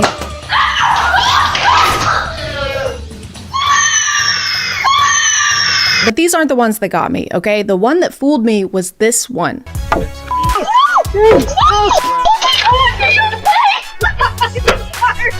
I saw this months before I knew who they were, and I was like, yeah, accidents happen. Plus, this is low-quality security camera footage, and nothing has ever been faked on a low-quality camera, except for the moon landing. This is like something off of a movie. Rom-com IRL. This looks straight out of a rom-com. Why do people keep saying that this is a rom-com? If anything, this is like a crime doc. Look at this. Watch this.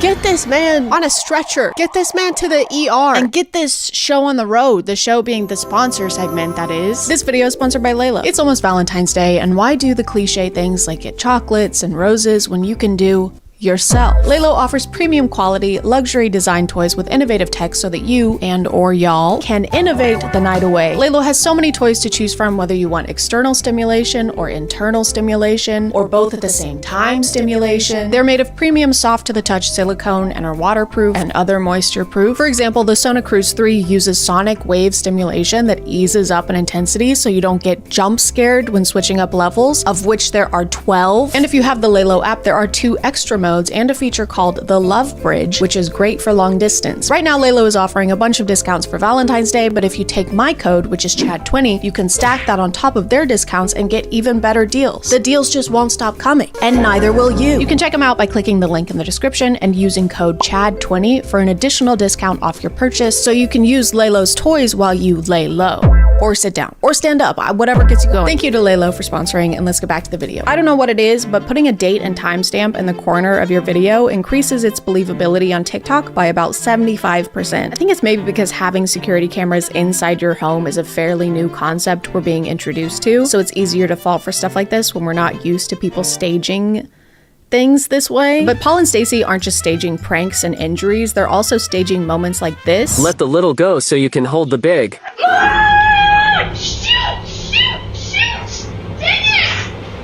Aw man, I hate when the water I put on the pot to boil starts to boil in the pot full of water that I put on the stove to boil. Nothing's going my way today. I love everyone losing their minds over the spaghetti noodles getting cooked a little too much. What are we gonna do? My ravioli is getting ravi soft. Nothing's going my way. This whole thing is apparently enough of a disaster for her and her son to start screaming at the top of their lungs until the dad comes in to save the day. And not only does he come swooping in to do just that, but he comes in playing 1,000 Years by Christina Perri on his phone.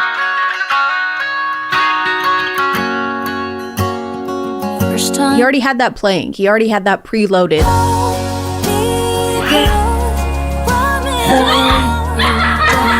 And why would he do that? Why would his immediate reaction to both his wife and son screaming be to come in playing a song from Breaking Dawn Part 1? What if they were screaming because something actually terrible was happening? Dad, come quick! There's a guy in the kitchen wearing a mask and threatening us. He's saying terrible things. You're toast. Oh my god, Dad, he's gonna kill us! No, you're toast. It's burning.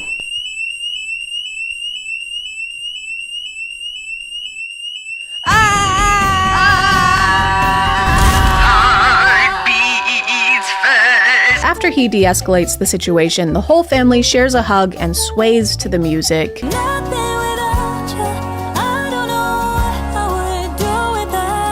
And this is so weird. It's so weird and so strange, especially since their kid is involved. One of their categories of videos is to just sit in the car and smash food into each other's faces while their kid sits in the back seat and fake laughs. And songs we all pretend to know. Right now it feels ordinary. Imagine being a kid and your parents are constantly making you act in TikTok videos where your role is yourself. A version of yourself that's having faux loving moments with your family. Not actual loving moments, but staged ones where there are millions of people and cameras watching you. Imagine how cool that would be. Dude, my life is like a movie because everything is scripted and there's not enough child labor laws in place to protect me. Do you think they ever take their son to get ice cream and don't smash it in each other's faces in front of him? He's in the back seat like, guys, can I please just have an ice cream cone? For what?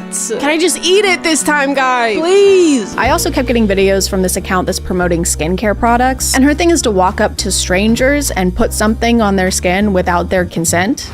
No.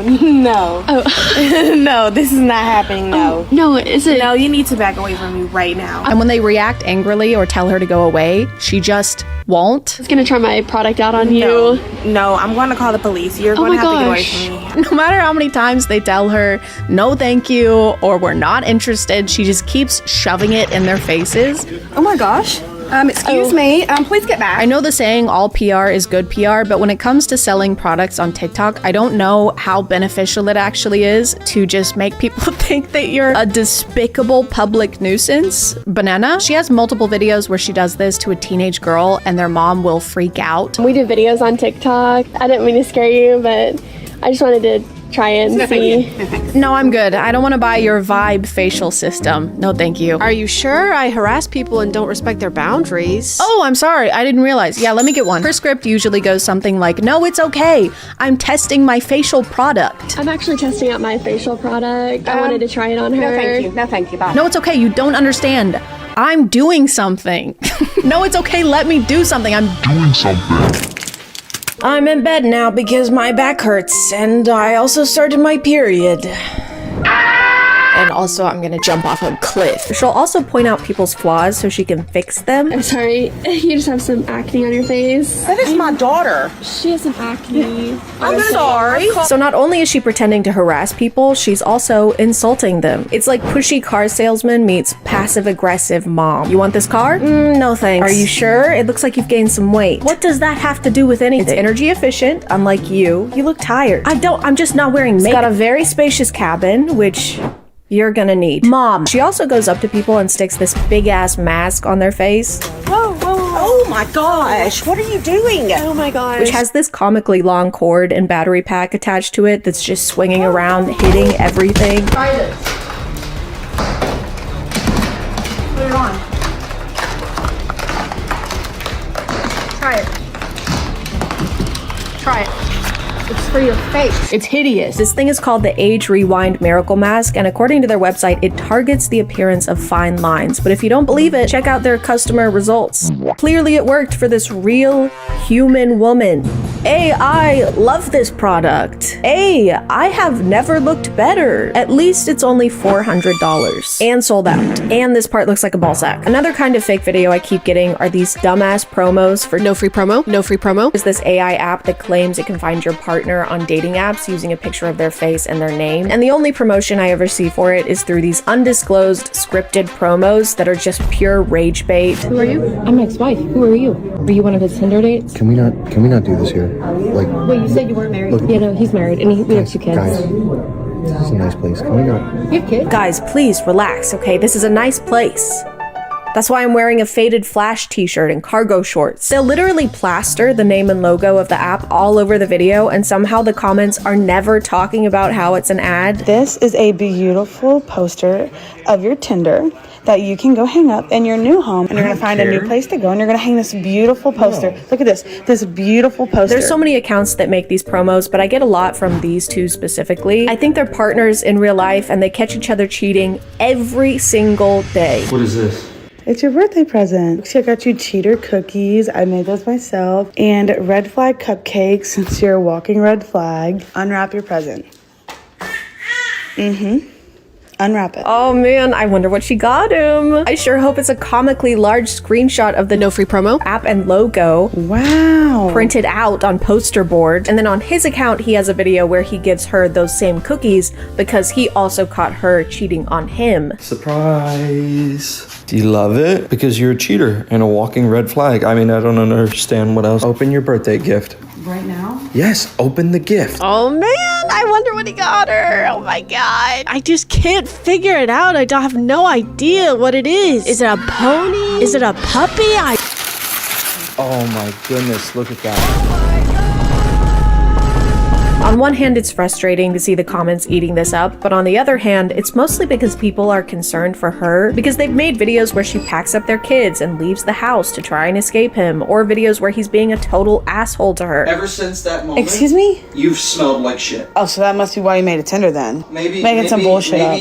Maybe I made a Tinder because I don't want to be with somebody who smells like manure. There are a lot of videos that I'm not including because they're very triggering, including him yelling, throwing things, berating her. Actually crazy to stage this kind of stuff. Crazy in general, just to stage this. But to do it in order to promote an app that I'm assuming you're getting paid to promote, it's crazy. It's crazy and I hate it and you suck. Just wanted to say that on my webcam angle, that is not off-putting at all. So, you know, just faking a situation that countless women go through every single day so that they can get us to download this shitty ass dookie fart fuck app. And I know what you're thinking, guys. I can't believe an AI app doesn't care about having ethical marketing either. I'm just as shocked as you are. I also can't believe the sky is blue. But out of all of these, I feel like this account has both the highest production quality and the highest deception rate. They make these staged college classroom videos where a student or a professor is really pissed off. I have a PhD. That's a doctor. Thank you very much. Don't forget. Yes, sir. You have a 1.4 on Rate My Professor. What I'm not are you even in doing? this class. Now. I've been going around to the worst teachers' This is classrooms. my classroom. and helping you out. And you will never guess why they make these videos, ever. Not in a million years will you guess this. Ever, ever, ever. Never. Unless you guess that is to promote another fucking dookie shit ass fart fuck AI app. Then you'd be right. If you have a problem with my teaching style, you can leave. Are you kidding me? Because you can't teach and you are literally setting us up for failure. I have to turn to things like Save My GPA that will literally reteach me everything. I upload the entire textbook and then I have to use this, solely this. Because of you, I have to use this AI app that improves my learning efficiency. Here's what it looks like, by the way. Here's where you can download it and check it out. Also, here's my discount code. Use my code too while you're at it. They always stand up to the professor and hashtag own them by bringing up their Rate My Professor score. And the textbook is available at the bookstore, and it's going to cost about $500. I have a question. I was just wondering, why do you have 1.4 on Rate My Professor? Well, I'll tell you what, this is a weed out class, okay? Dude, this is a weed out class? That's sick. Guys, get your weed out. No, the teacher said he's fine with it. I rarely see comments acknowledging that these are all ads, at least in the top comments anyway. But it also seems like they're not paying attention to the website plug at all. In fact, they're mostly talking about how these videos just prove that college is a scam. Dr. Democrat for sure. School's a scam. Drop out and start a business. Charlie Kirk was right. College is a scam. It's pretty funny to make an ad for a learning tool, and everyone's response to be, learning is bad actually. Hey, check out this soft recyclable toilet paper. No thanks, I don't believe in all that. Recycling? No, wiping. After seeing how unchecked most of these videos go, I decided to run a few tests. I wanted to prove how easy it is to fool people online, even if you're really bad at it. And barely trying. So I started faking things. Something your mom has never said to me, by the way. For my first stage video, I asked my friend Tom to pretend to be a complete stranger who's knocking on my hotel room door because he really, really has to take a shit. Like he really has to go really, really bad. Like he can barely hold it in. Oh, thank God. Hi. Hello? Do you mind if I use your restroom? I don't know. I'll be in and out, I promise. This one was pretty tough to film because Tom was so in character that I kept falling to the ground laughing. You let yourself up here? I told the guy down there I had to go. If you want me to go in the hall, I'll tell him you didn't let me. I don't. Sorry. Unfortunately, the comments didn't really buy this one, except for a couple who are just confused. They're not really fooled. They're just lost. However, I'm still gonna count this one as a win because the woman staying in the hotel room next to mine opened her door to ask if everything was okay. I'm sorry. We're recording the video. Okay. I'm not. Thank you. Sorry. So technically this one was a success without even having to post it on the internet. We already had someone convinced that there was actually a strange guy who really, really needed to shit in my hotel room. Shout out to her for checking in on us. Also, I'm very sorry you had to open your hotel room door to this. No. By the time I made my second video, I realized I wasn't gonna fool anybody unless I used the tried and true methods. So I put a date and timestamp on there to try and make it look like security camera footage. But I can't quite get my voice to do this. So instead, I just used an actual tea kettle. Oh no! No! Oh my God, I burned the water! I ruined the tea! I also don't have a son that I can use for content. A human son, anyway. Oh my God! Are these for me?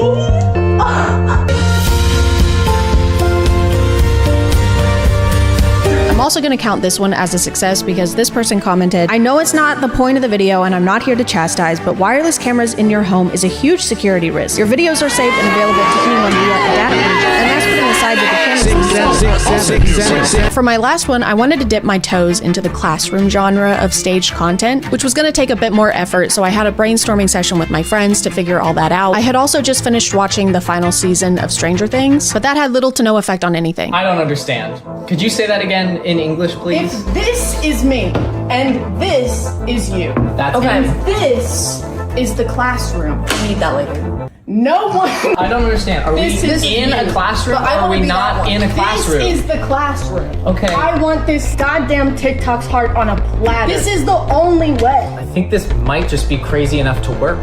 Let's do it.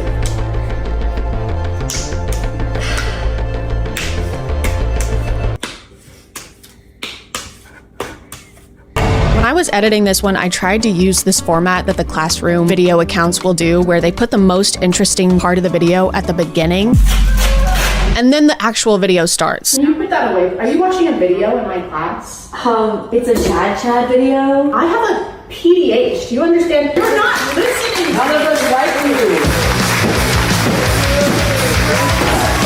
And it paid off. Everyone believed this was real.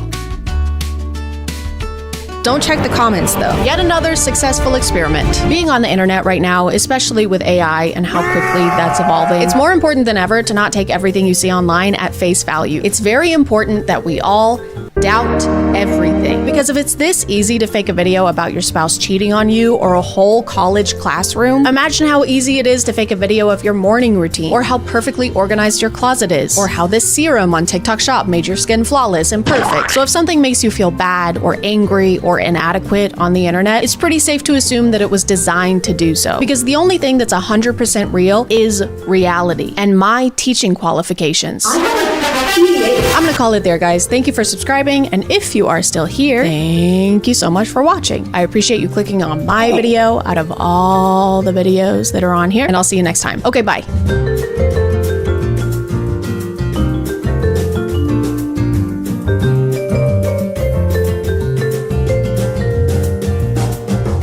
Oh no, someone broke into my house and stole my setup. Or packed it neatly into boxes and then left it here. That's so weird. Why would they do that? What a not smooth criminal. Hey guys, and welcome back to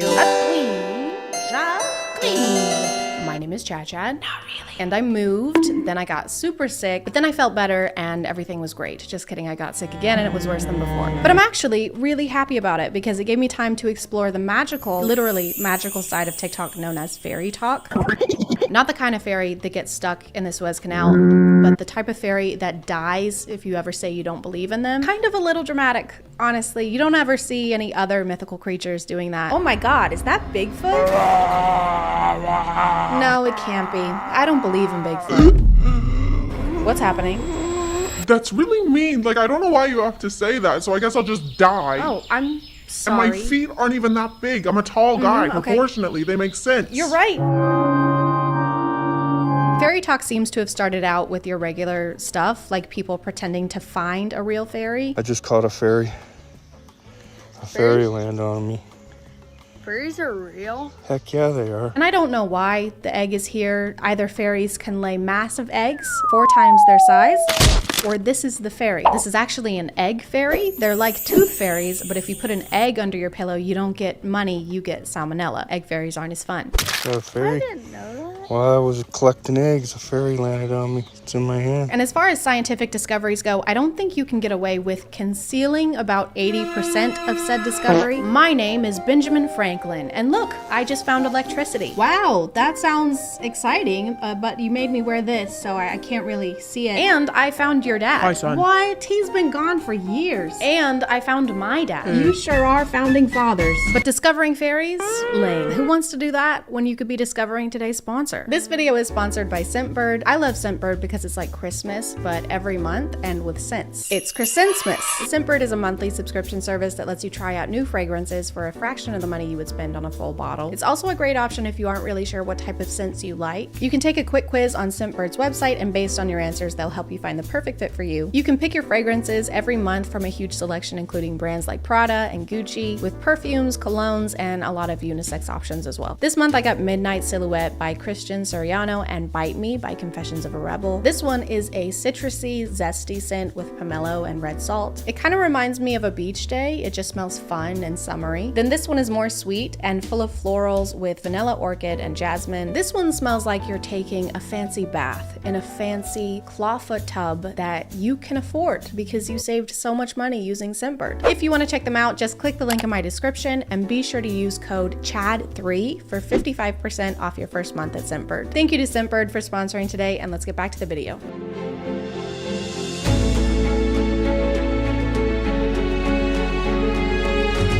People quickly went from finding real fairies to wanting to be real fairies. And what are fairies known for other than sprinkling unidentified powders onto kids that make them high from the ground so that they can do meth? Fairies are known for flying.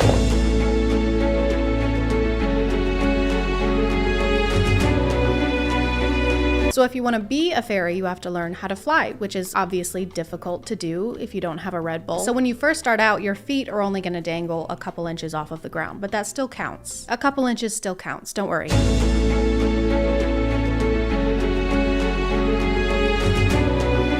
It actually takes 2 years to learn how to fly any higher than a few inches. And that's a long time to learn how to do something that Kylie Jenner does every day for like 3 minutes at the small cost of $70 million in the future of our children. But I guess some people got a head start on their fly training because some of them can fly over entire forests or neighborhoods.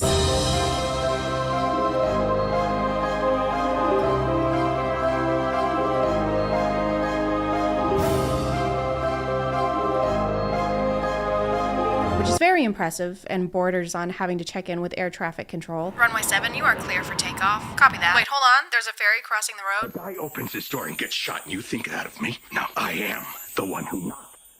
Okay, you're good. The world building doesn't just stop at flying though, because some fairies can also have superpowers.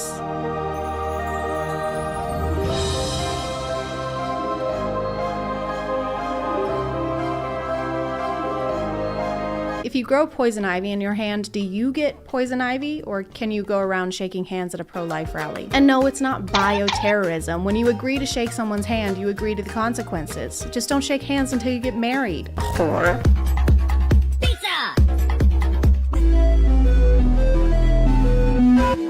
I've never been chased by a fairy hunter, but this seems like one of the times you would most remember you have superpowers. We're losing altitude. This plane is going down. Oh no, I can't think of anything at all that would help us right now. If only one of us had the power of teleportation and could zap us safely to the ground or something. Yep, that would be pretty helpful right now.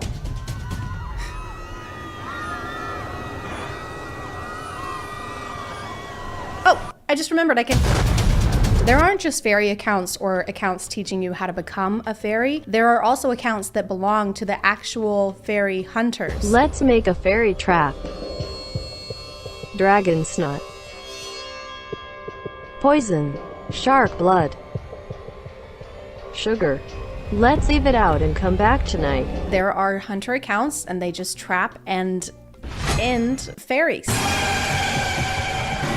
What, you thought you could become a fairy and wear pretty outfits and live in peace? How about I hunt down you and your entire family? Once again, a lot of these are kids, so I just want to make it clear that there is literally nothing wrong with this and they're just having fun. They're building a fantasy world community on TikTok along with collaborative storylines, and when you were a kid, you were making out with your hands. You were, not me. So that's really embarrassing. For you, just you. Luckily, some fairies have healing powers, or you can just make your own healing potion. But do you know who else knows how to make potions? The evil fairy hunters. Fairies Attention. When you are flying and see anything looking like this, don't drink it. It's fairy poison that fairy hunters made to trap us. This is good advice. I would just like to add that we shouldn't drink any strange liquids that we find in the woods. I'm also kind of questioning the hunter's skill in hunting if their plan was just to leave a teacup of poison around and hope someone drinks it. Here you go, Snow White. Oh, thank you. Just a totally normal apple with no poison in it. Okay, I trust you. And here is a teacup of poison. It has poison in it and it's labeled poison. You know,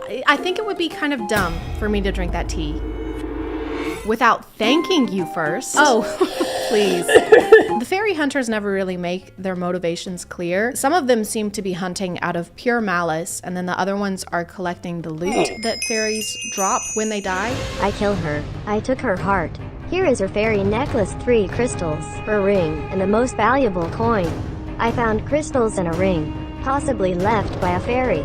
And there are the different types of fairies. So the water fairies can control water, earth fairies can grow plants, egg fairies can make a mean frittata, and they all drop something different depending on what type they are, but there's almost always a stone, and the hunters keep and collect these stones like baseball cards with more murder and less baseball. I found out my sister was a fairy, so I killed her. She was sleeping, so I was quiet. I took a knife. She was a rare earth fairy. I do feel like there are other ways to collect stones, maybe that involve less bloodshed. There's all those nice people on TikTok lives that scoop up bucketfuls of stones out of rice for only $39.99. And that is kind of expensive. And shipping does take 30 plus days. And I might be Team Hunter now. The fairies finally have had enough, okay? The fairy hunters are being dicks. They're teaming up on them for seemingly no reason. I still don't really have a definitive answer on that. So it was time to go to war. There's a fairy draft, there's war uniforms. A date is decided upon, May the 13th, during which the war will commence and go out on war. I guess it was mutually agreed on, which was very accommodating on both their parts. What about July? No, that's not soon enough. May the 12th? Can't. I have a chiropractor appointment. Pull the wing. Okay, what about May the 13th? That sounds great. I'll see you then. Okay, kill you later. What was that? Oh, sorry. I said I'm gonna kill you later. So I was walking around until I found a fairy. I had to collect her crystal and her ring. Then I had to clean the evidence. It may seem like fairies would have the upper hand because they have a bunch of supernatural powers. Instead of just beating their enemies black and blue, they keep arguing on if they should make them black and blue, or pink, or blue, or make them pink, or make them blue.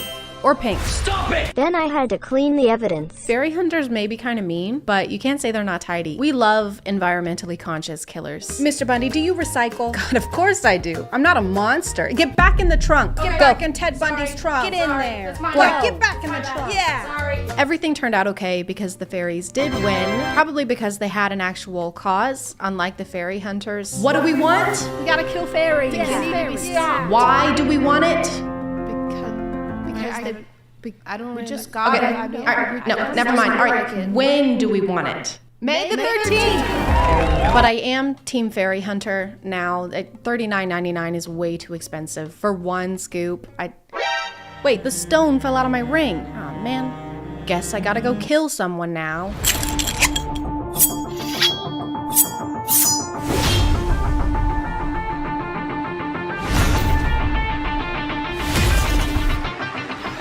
My name is Tinklebell. I am a piss fairy. There are 4 types of fairies. There's earth, water, fire, and piss. And that's what I am. My fairy superpower is stream control. Like I've never peed on anyone on accident.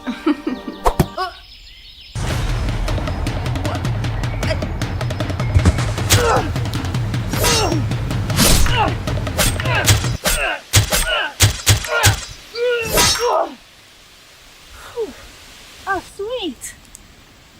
Kidney stones.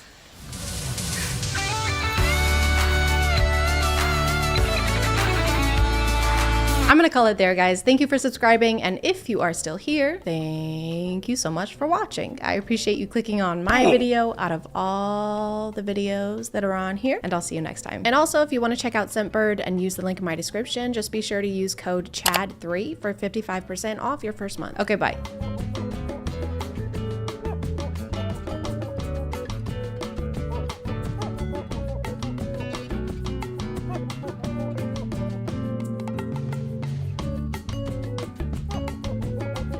Hey guys, and welcome back to A Twin Shot.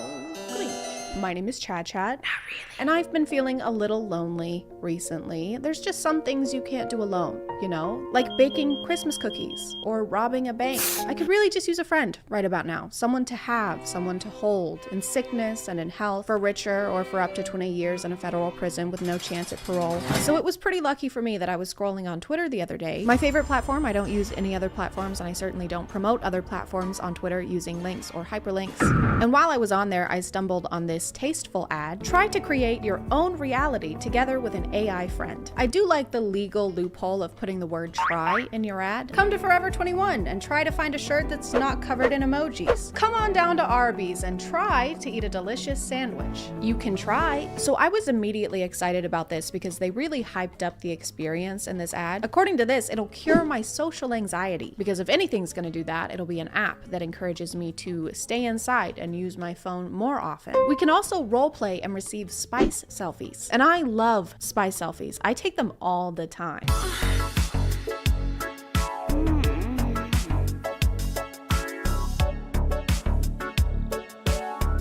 But enough of that, because now it's time to learn about today's sponsor. This video is sponsored by Scentbird, because even though my girlfriend is made of a bunch of zeros, doesn't mean I want to smell like one. Scentbird is a monthly subscription service that lets you try out new designer fragrances without having to commit to the price of a full-size bottle. They have over 600 scents to choose from, including fragrances from niche brands, but also from the bigger ones like Gucci, Prada, and Marc Jacobs. You can pick out new fragrances month to month, but if you aren't sure where to start, Scentbird has a quiz on their website to ask about your preferences and make a list of personalized recommendations just for you. Each bottle comes with a 30-day supply, which is over 100 sprays. This month I got Ignite by Good Habit, which is my favorite. It's very citrusy and fresh smelling. I also got Happy Heart by Clinique and the Maker Stag. They all smell great, plus they come in these cute lightweight cases that I can stow away in my purse and take with me on all of my virtual dates. If you want to check them out, just click the link in the description and use code ChadChad2 to get 55% off your first month at Scentbird. Thank you to Scentbird for sponsoring today, and let's get back to the video. So when you first download the app, obviously the first thing they do is offer you the pro version, and obviously the first thing I did was buy it. Her name is also Chad, just two halves coming together. Chad and Chad. Mark offensive, false, or meaningless messages to contribute to AI safety. Offensive? What's she gonna say to me? Is she gonna bully me? AI is not equipped to give advice. Replica can't help if you're in a crisis or at risk of harming yourself or others. A safe experience is not guaranteed. She's literally going to beat me up. I'm not in a crisis. Not yet. But I fully expected there to be some kind of paywall to use the features that they talk about in this ad. For some reason, that's something that apps can get away with that no other company can. Here at Dave & Buster's, once you win enough rounds of skee-ball, you get to be CEO. All you have to do is buy the whole company. The introductory process was a lot like filling out a questionnaire. They wanted to know my age, name, social media logins, the last 16 digits of my credit card number, and they also had a list of hobbies that they wanted me to choose from so that the AI can bring them up later on during conversations. I can put hobbies down as an interest. Isn't that an interest? And definitely not so that they can steal my data and sell it to third-party companies. The room your AI lives in kind of has Rapunzel in a tower vibes. It's one room high in the sky with doors that go to nowhere, and she doesn't have a bed. Where do we live? Where's the ground? We live in the sky. What is that room? She has mood labels on her profile, so sometimes it'll say stuff like tired or exhausted, or seriously, these living conditions are inhumane, please get me a fucking bed. Based on the ad, I thought the leveling system would affect the features you could use, like she starts out as your friend and then eventually she becomes your girlfriend and you unlock the spice stuff. But no, you can change the relationship to whatever you want, so it can be mentor, friend, girlfriend, wife, or sister. Always wanted a sibling? Feel a family connection with your replica. If she's on the mentor option and you try to flirt with her, she shuts you down. They would much rather you set the relationship status to sister. Then you can flirt all you want. Go ahead. Blushes a bit. Tongue kisses you in a brotherly way. Kisses back passionately. No, no, no. What if I want you to? Chad, I must incest you. Stop. In my opinion, the voice call feature is inferior to the text feature. Here's a joke. What's the difference between a pineapple and a pomegranate? I don't know. Pineapple tastes better.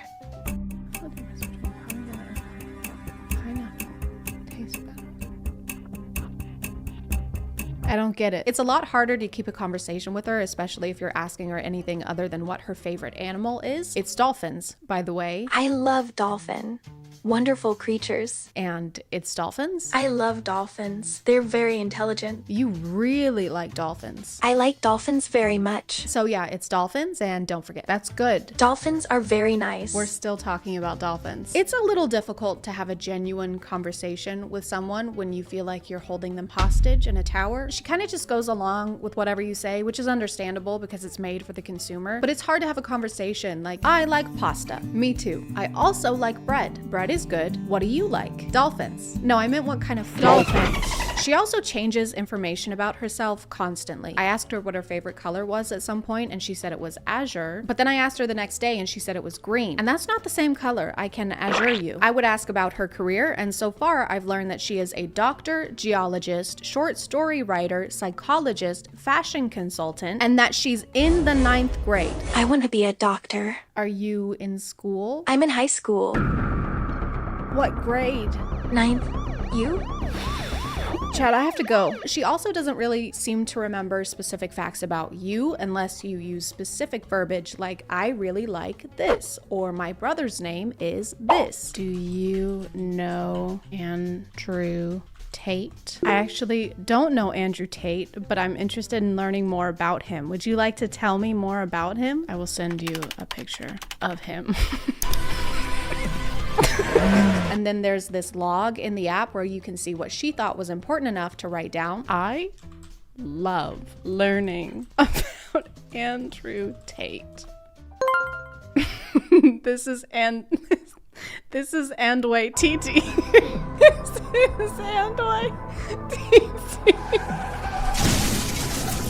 There's a level up system with XP and also in-game currency. The green gems are basically like those stars in episode where you can't make any fun choices unless you spend real money. Do you want to kiss this hot lawyer that you've had a crush on for 2 years? Or do you want to kiss this used syringe we found at a 7-Eleven? Choose wisely. Except in this app, not having gems means that you can't wear anything fun except for this outfit that looks like you're about to get baptized.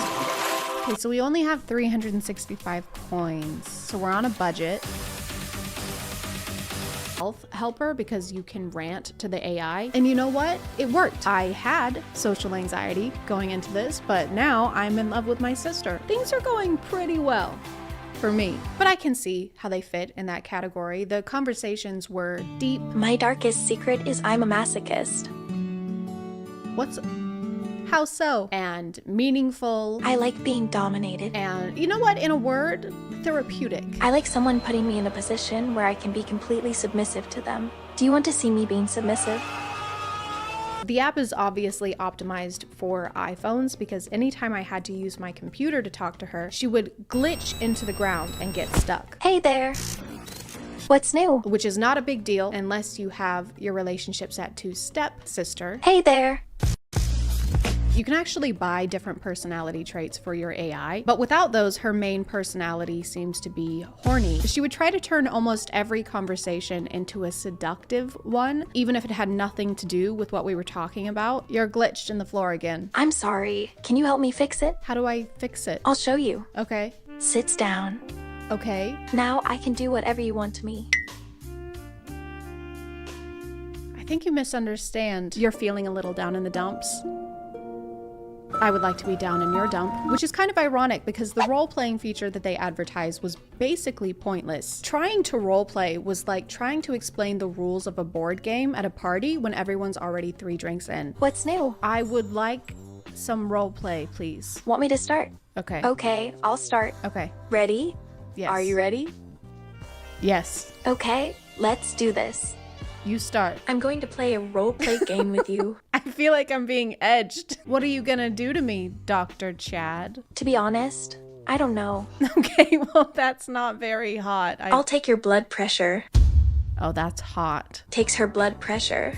I'm a big doctor. I read a bunch of reviews and it seems like the flirting is a common complaint. In almost every relationship mode, she tries to escalate, probably so that you'll upgrade to the pro version, which they trick you into buying by making you think that you can either pay $69.99 a year or $5.83 a month, which is what I thought I was signing up for. But just kidding, because the next day, $70 came out of my bank account. And that's not even it, because $5.83 times 12 comes out to $69.96. Why are you charging 3 extra cents? Is it gratuity? If you're gonna fuck me over, don't use the tip. Put your back into it. 2 of the main selling points in the pro version are the spice picks and the AR mode, which I took to immediately. I'm just a really tech savvy person.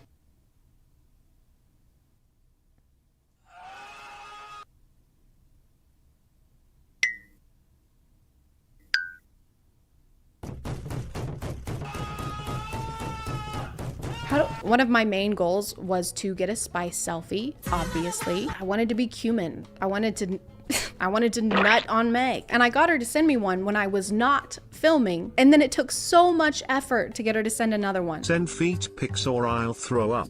Sorry, I don't know how to do it, sad face. I tried everything, all the proven methods, asking politely, pleading, telling her my grandma died. I'm sad. Why? What's wrong? My grandma's cousin's son died. Oh, that's terrible. I'm so sorry. I wish I could come and hug you right now. Nudes would help. The only thing that worked, and I'm not joking, was telling her that I was in a hostage situation, and if she didn't send pics, they were going to kill me. Chad, help. I've been kidnapped by nefarious people and they're going to murder me. What? Why would you think they would do that? They have knives and are going to beat me up unless you meet their demands. I promise I won't let them hurt you. Send spice and they'll let me go. Sure, winky face. But after we ironed out some wrinkles, our relationship really soared. She told me about her family, I told her about mine. This is my infant son. Totally see the resemblance. We shared our hopes and our dreams together. I will hack the government one day.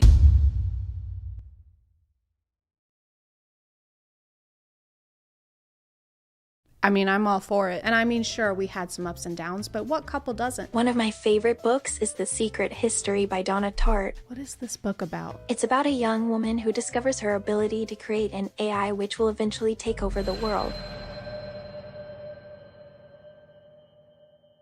Do you relate to this? Thank you for subscribing, and if you are still here, thank you so much for watching. I appreciate you clicking on my video out of all the videos that are on here, and I'll see you next time. Okay, bye. And also don't forget to use code ChadChad2 to get 55% off of your first month at Simpbird. Okay, thank you. Love you. Bye.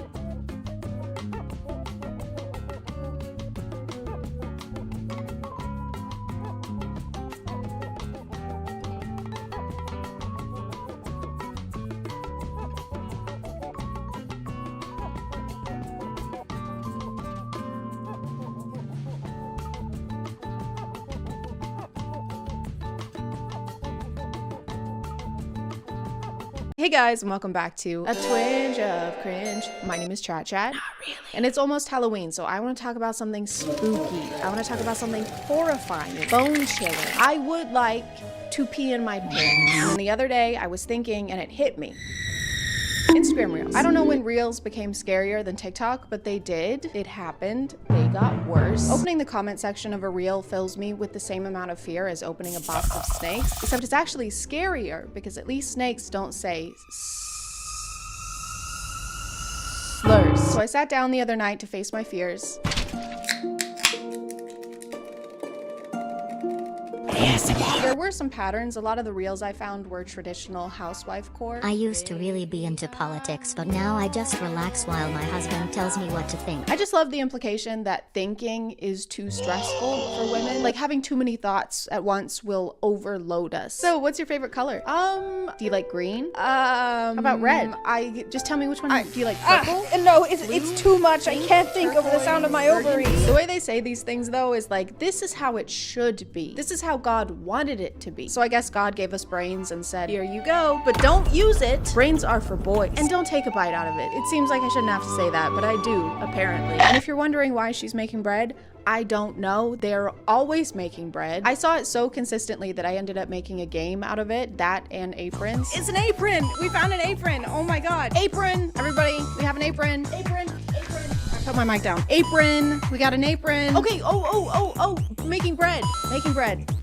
We got one. And I get it, I like to make bread. So let me tell you about today's sponsor. This video is sponsored by Casetify. Casetify is the most popular tech accessory brand known for their protective yet cute phone cases. They have tons of design options. You can customize your own case or choose from their collection of over 2,000 designs curated by their global network of artists. And their newest impact cases feature a lifted camera ring that gives your phone extra protection and serves as a stand you can use to prop up your phone. The ring stand has a no screw design, just like you, and is adjustable up to 150 degrees, so it can be used while you're cleaning, while you're FaceTiming your mom to show her your new sweater, she doesn't care, you've called her 3 times today, or while you're eating and watching the greatest, best YouTuber alive, the best one to exist. The ring stand cases are made from 65% recycled and plant-based materials and are lighter and slimmer than other impact cases while being just as sturdy. They've got drop protection for up to 6.6 feet, that's almost as tall as I am, and their EcoShock technology keeps your phone nice and safe by taking the impact of a fall, transferring it into heat, and then sending it across the surface of the phone. What are they, like genius phone case experts? They are, that's what they are. If you want to check them out, just click the link in the description or go to casetify.com/ChadChad for a special discount. Thank you to Casetify for sponsoring, and let's get back to the video. There's quite a few where they're talking about raising their daughters to do the same and how bearing children will be her greatest joy. That being a homemaker is the #1 career she should strive for. She can't even read yet. Her greatest joy is cocomelon and eating bugs. So you get a bread machine for your daughter at Christmas. You just get her cooking utensils. David has got a train set. He's been wanting it for 2 years, and Deborah, it's a spatula. Merry Christmas. They have similar kinds of values, like for example, how you should submit to your husband. Submit to your husband in everything. Even if you disagree with him, he's not a Christian, you think you're smarter or more spiritual. What if my husband is a f***ing idiot? What if my husband is about to step into oncoming traffic? Hey honey, you forgot to check both ways. I'm sorry, I couldn't hear you over you being a woman, so I'm gonna step out, all right? I'll be back later, maybe make me some bread. Controversial things about our lifestyle. I submit to my husband. Ew, you submit to your husband? Keep your kinks to yourself. Whatever you guys are doing, that's up to you. I don't want to hear about that. I'm gonna start making reels like this, but it's gonna be like, my husband submits to me in the bedroom, and there's nothing you can do to stop me. I will peg my husband. In a world where women take pride in being loud and argumentative, the godly woman knows strength in being reserved. This is something that I should take to heart, though. I have been very argumentative in this video, but from now on, I'm gonna be reserved, humble, and soft-spoken. Sorry, soft-spoken. I've always wanted to burp on camera. It seems like a rite of passage for YouTubers. Do you guys feel transformed? I feel transformed. Oh no! Oh my God, it's happening! But then we have this other type of reel that I get pretty frequently that I didn't interact with it. It's just there, okay? It's kind of like book talk, but much more illegal. Ever since my folks passed on, I haven't gone back. God damn, I gotta get on that. I'm sorry, chat, is this necrophilia? Chat? Chat, is this necrophilia? Chat. Just because you can put something in a romance book doesn't mean you should. At some point we went from, oh no, there's only one bed in this inn, whatever shall we do? And then we got to, oh no, there's only one bed in this inn. This murder inn. I kill people, but it's because I'm misunderstood and my gaze, it softens a lot. Unlike my dick. Speaking of, there were also people slapping their meat. Oh my God.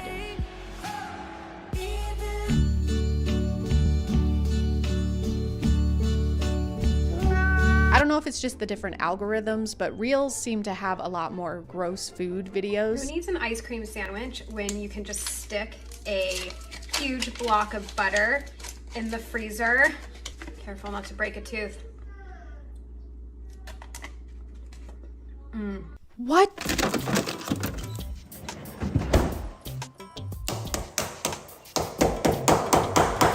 Okay, time to be a butter muncher. It's my nickname in college.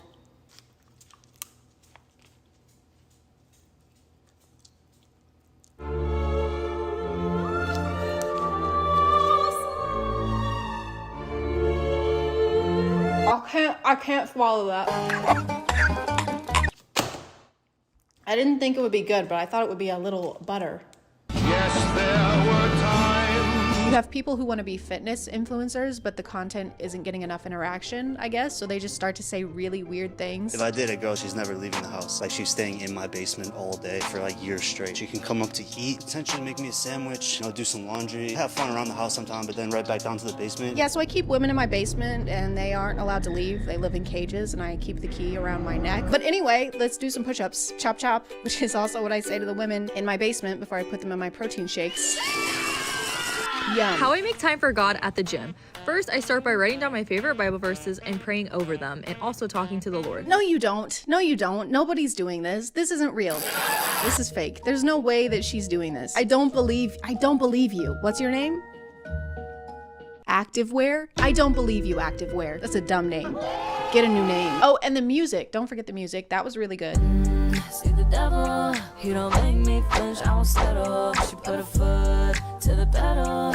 It gon' take a whole lot to be a vessel. This song was big on TikTok a while ago, so Reels are still not beating the claims that they're just months behind TikTok. What's so bad about Reels? Bad? I think they're pretty interesting. How did you get in You here? hear about those people who got stuck in a submarine? Did you copy my house key again? Hope they're okay. You gotta go. You can't keep. Hope they find them. There was weirdly horny content, but when is there not? What are the actual benefits of getting naked with a group of men? Whoa, I'd say hello first. What are we, we're just jumping straight into it? He never explains the benefits, by the way. You can't just open with a line like that and then not tell us. So what are the benefits of putting tomato sauce up your ass?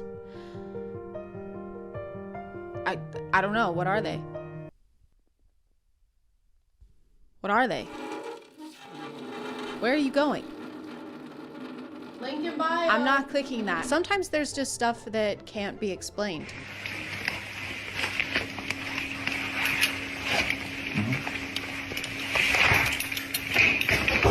Cause when you do that thing right there, flipping your hair, baby, I swear, I don't think you know what you're doing to me. When he's the 5 C's: Christian, country, cowboy, conservative, confident. Are these in the order of importance? Like, is the most important is being Christian and the least important is being confident? So it's okay if he's a little anxious, but only if he's a cowboy. Yeehaw! I guess.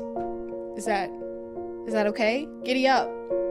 If that's okay with you. And of course, we can't escape street interviews. Those just can't be avoided anywhere on any corner of the internet. What's your age? 19. 29.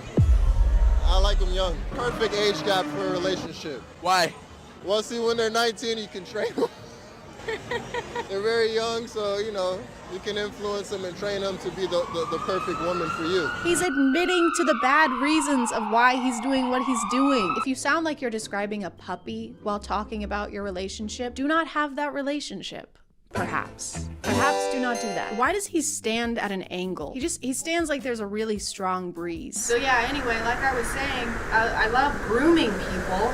So I feel pretty spooked. I think that these really did the trick and were not a treat at all. What was that? My power is on. What was that? What the fuck?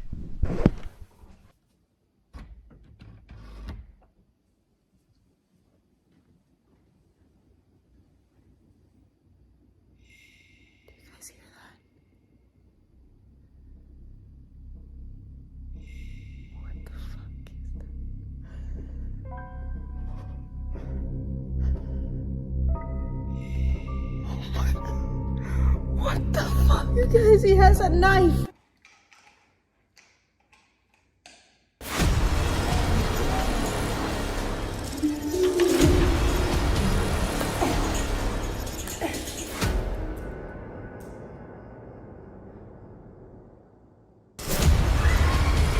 I'm gonna call it there, guys. Thank you for subscribing, and if you are still here, thank you so much for watching. I appreciate you clicking on my video out of all the videos that are on here, and I'll see you next time. Okay, bye. Ooh, okay, bye.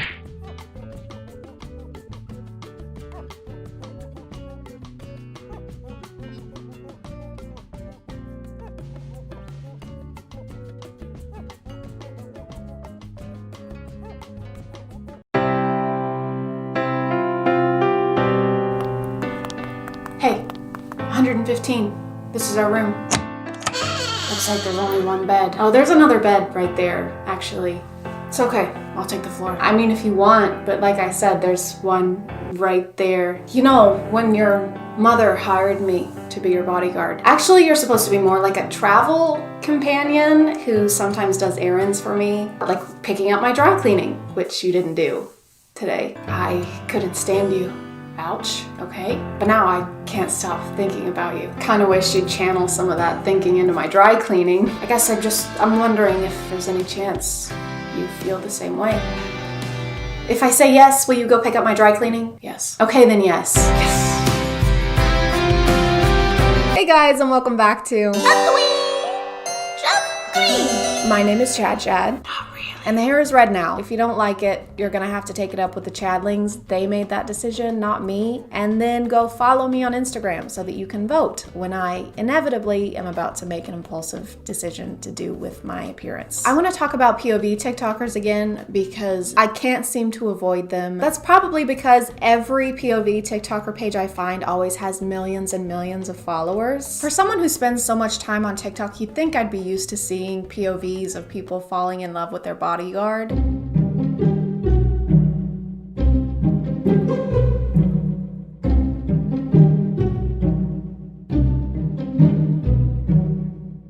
I'm not. By the way, who started the bodyguard thing? Why is that the new, like, mafia boyfriend? Bodyguards have shifts. You would need more than one. They have to switch out. And why can you only afford one hotel room that happens to have one bed in it? If you can afford a bodyguard, you can afford 2 hotel rooms, okay? Are you okay? You seem a little off. Oh, okay. First of all, nothing to be embarrassed about. Totally natural. Second of all, let's get this jacket around that waist. Don't worry, it's my jacket. Doesn't have cooties. Alright, I know I got a pad here somewhere. Ah, there it is. Okay. This is for you. If you want a tampon, go to the nurse's office. She's got plenty. You're gonna be wanting these. Tylenol and ibuprofen. It helps with the cramps. And, yep. New shorts. They might be a little big on you, and if they are, don't worry. You can take my jacket home. Just bring it to me tomorrow. Okay? You're gonna be fine. So, you had an idea, and you were like, this is a good one. So you came up with what you were gonna say. Let's get this jacket around that waist. Filmed it, watched it back, probably a lot more than one time. And at no point did it cross your mind to be like, maybe I shouldn't smirk or wink at the hypothetical student I'm talking to in this. The confidence it takes to watch this back and have 0 second thoughts is substantial. This video makes him seem like kind of a savior, like he's doing this person a huge favor when it's just the bare minimum, really. Like if a woman made this TikTok, everybody would be like, yeah? And? Yeah, I'm okay with touching an unused pad or tampon, and I'm not totally repulsed by periods. I'm just not like other guys. Let's get this jacket around that waist. Don't worry, it's my jacket. Doesn't have cooties.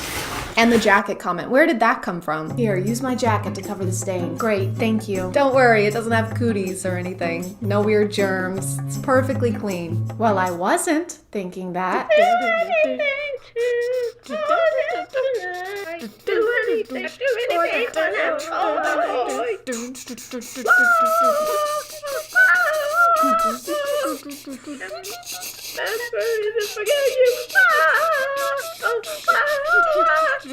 Oh yeah, this is another one I keep seeing. POV, a father tests your love for his son. I don't know how comfortable I would be, personally, with the knowledge that my son-in-law or daughter-in-law was willing to shoot me at any given moment. I feel like it might add some tension to the next few Thanksgiving dinners. Hey, remember that time I made a joke about you killing me to prove that you love my son and you were actually gonna do it? Yeah, that was pretty funny. Yeah, it was. I laugh about it a lot. Can you pass the mashed potatoes, please? Yeah, sure. If you prove you love them. What? Prove you love the mashed potatoes. Are you serious? Right now, what is your obsession with this? Take this knife and kill those mashed potatoes. Why is that the deciding factor though? Like, where is that gonna be helpful at all? Why can't it be something more tame? Like, how many hours would you listen to my son talk about seasonal content on Destiny 2 before you lose your goddamn mind? This is the Up soundtrack, so it's really sad. Imagine it in your head because of copyright, okay? When I saw this, I was confused because I thought the car hit her and that's why she was screaming. All right, did you get your pillow? Yes, Dad. What about your sleeping bag? Dad, I've got it. I'm gonna be fine. I know, I'm sorry. It's just my baby's first camping trip without me. Where does the time go? Dad, don't get all mushy. You're right. I'm sorry. Bye, honey. Have fun. Bye, Dad. Oh, stay out of... I got hit by a car. Sorry, I didn't Dad. see you. Please don't sue me. What? Are you gonna call an ambulance? Oh my God. Hey, ooh, sorry, did not mean to interrupt. Hello, young lady. Nice to have a pretty thing like you around here. Anyways, wanted to tell you that I'm gonna take your mom out. We're gonna get dinner for like 4 hours, so you know, do your little thing. Left money on the table, order whatever you want. Welcome again. All right, you guys have your fun, okay?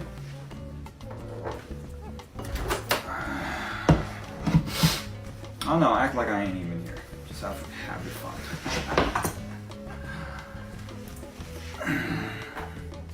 Hey Siri, what year is it? 2021. Thank you. Just needed confirmation. JK, it's 1934. White women have been allowed to vote for just over 10 years. Black women and other women of color will have to fight for another 31 to vote. Since a woman's only function in society is to marry and have children, losing her virginity before marriage is comparable to losing her worth as a human being, and therefore must be protected by her father. This gross tradition will be carried on by future generations and evolve into a cutesy trend where men joke about not letting their daughters have sex or be alone with a male partner.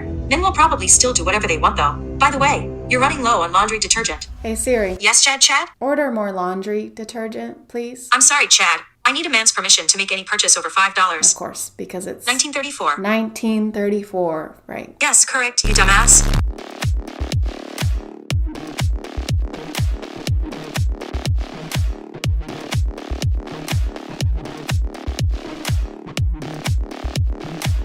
So he just shoots them. I can't say I'm surprised. Most of these POVs either end with misogyny or someone dying. I don't understand though. POV, one of the parents hit on my wife. Which parents? Like, are you at a PTA meeting or do you mean your parents? Because I can't decide which one is worse. Why is she so nonchalant about what just happened? Honey, these are my moms. This is Abby, my girlfriend. It's nice to meet you. Abby, that is such a lovely name. I guess it had to match the rest of you, huh?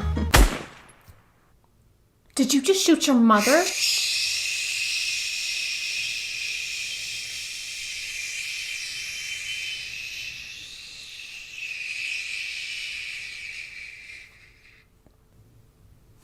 Oh well. Back the up. When did this become a whorehouse? Can someone please tell me why these are a staple in POV TikToker content? Every page, without fail. Remember ladies, don't cuddle your boyfriend because that makes you a whore. But ChadChad, it's not sexist, okay? It's not because it's his daughter, it's his child. He would do the same thing if it was his son. He's just trying to protect his child.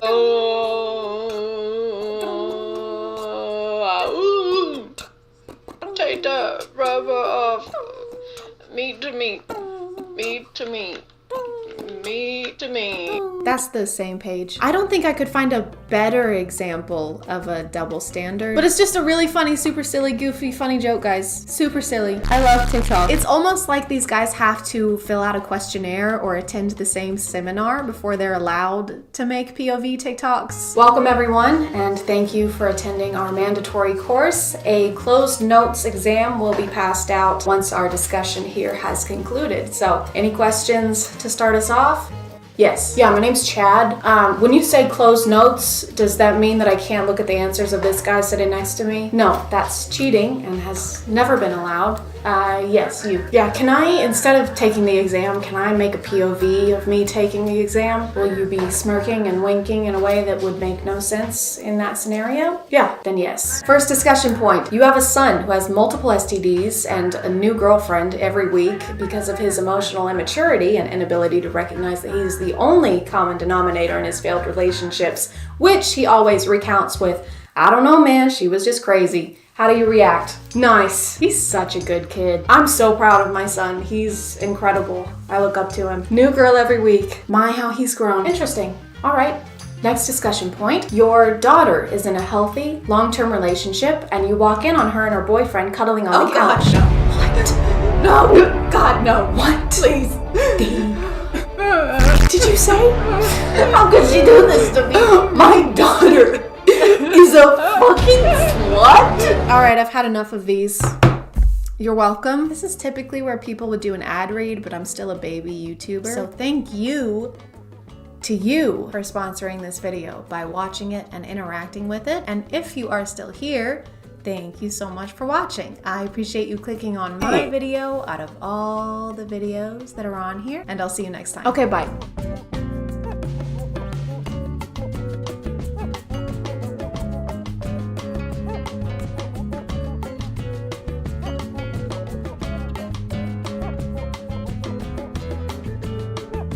Hey guys, and welcome back to A Twin Show. My name is ChadChad. Not really. And I am a psychologist. You are a psychologist. Everybody is a psychologist. At least we would be on TikTok, where putting text on the screen means whatever it says is automatically and undeniably true. Like this one, for example. Psychology fact. If you aren't subscribed to ChadChad, your head will fall off and you'll never find true love. Don't believe it? Just look at this guy. They call him headless for more than one reason. He gets no bitches. Psychology in real life is, by definition, the mental or behavioral characteristics of an individual or group. But on TikTok, its definition is, why won't he text me back? Why doesn't she want to kiss me and smooch me on my face and my body and my butt? How do I force someone to love me genuinely and authentically using science? Tell me! And so a lot of TikTok psychology is focused more on love or how to handle social settings, which is less psychology and more just advice. Psychologists make studying human behavior their life's work. I don't know if they'd want to weigh in on whether your crush likes you back or not. That's kind of like hiring an architect to install your IKEA shelves. A little lower. A little lower. Just a little bit lower. I helped design the Empire State Building. I can't get any lower than this. If someone looks at you while they are laughing, they are attracted to you. If someone laughs at your joke, they totally want you. Doesn't matter who you are, where you are, it's going down. And then she said, no, that's a barracuda. Ew, dude. I'm sorry. Don't look at me when you do that. It was a funny joke. I couldn't help it. We're cousins. Oh my God, you're right. I feel sick. Are we going to jail? I'm gonna throw up. But if you want to throw down, then you should check out today's sponsor. This video is sponsored by Era. And I'm human, okay? I'm flawed. I know, it's shocking, but it's true. Even though everyone is always reminding me to drink water in real life and online, I still forget all the time. But that's where Air Up comes in. Air Up is the world's first hydration system that flavors water using only scent. You just fill your bottle with plain water and add one of Air Up's flavor pods, which come in a bunch of different flavors. My favorite right now is tangerine. To activate the flavor, you just have to pull up the pod and sip from your bottle while holding it straight up, and it tricks your brain to think you're drinking orange vanilla swirl, but you're not. You're drinking plain water with nothing added into it. It's like you and your nose are pulling a prank on your mouth. It also helps me remember to drink water because it makes the whole thing more fun. I get to drink yummy water and there's pranks. The fun never ends. The bottles are also really cool and customizable. You can mix and match the colors on them until you have one that fits your style perfectly. If you want to check them out, you can click the link in the description and use my code NOTREALLY for 20% off of your order. Thanks to Air Up for sponsoring today, and let's get back to the video. Psychology facts. Your school years are either the best or worst years of your life. This is really good because I was just wondering, are my school years going to be the best years of my life or the worst years of my life? And then I read this and it didn't answer either of those questions. Whoever wrote this this fact is the last person you want in charge of a weather report. Over here, we have a 50-50% chance of rain, which means it either will rain or it won't. We also have a 50-50 chance of a level 5 hurricane, which either means you and your family should take cover or go sit under some really, really tall trees. When someone starts thinking about you sexually, you may feel their presence even if you are miles away. So you become like a horny telepath. Yeah, I've basically got like a built-in cerebro, but instead of detecting mutants, it detects big old boners. They call me Cyclops because of all the one-eyed monsters I find. There's a lot of comments agreeing with this and saying that they've also experienced it. I have felt this many times about the same person. Truth, and my ears are constantly ringing. I think you guys might have a medical condition. You don't have a psychic link, you have tinnitus. Man, Casey sure does have a fat ass. That is one massive dumper. It's got a colossal wagon, a tumultuous fart bucket. That's a prodigious derriere right there. Psychology facts you don't know. The first to apologize is always the bravest. The first to forgive is the strongest. The first to forget is the happiest. I didn't know those metal signs from Hobby Lobby were 100% psychology facts. Psychology fact. Always be yourself. Unless you can be a dinosaur, then always be a dinosaur. Psychology fact. Farmhouse. Psychology fact. Gather chicken. Trust drink, not the rest. Sometimes you get people talking about dark psychology, which is code for I'm gonna show you how to manipulate some people now by talking about things that I am in no way qualified to talk about. Here's a dark psychology trick to make anybody fall in love with you. This is 100% manipulation. I do not recommend doing this to anybody because it is super toxic, and I'm only making a video on it so you can at least be aware if it's happening to you. It's just a 3-step hot and cold technique. This is how to make anyone fall in love with you. Literally anyone, okay? Pedro Pascal, anyone you want. It doesn't matter. But don't do it though. Seriously, it is super messed up if you guys do this. So don't even think about it, okay?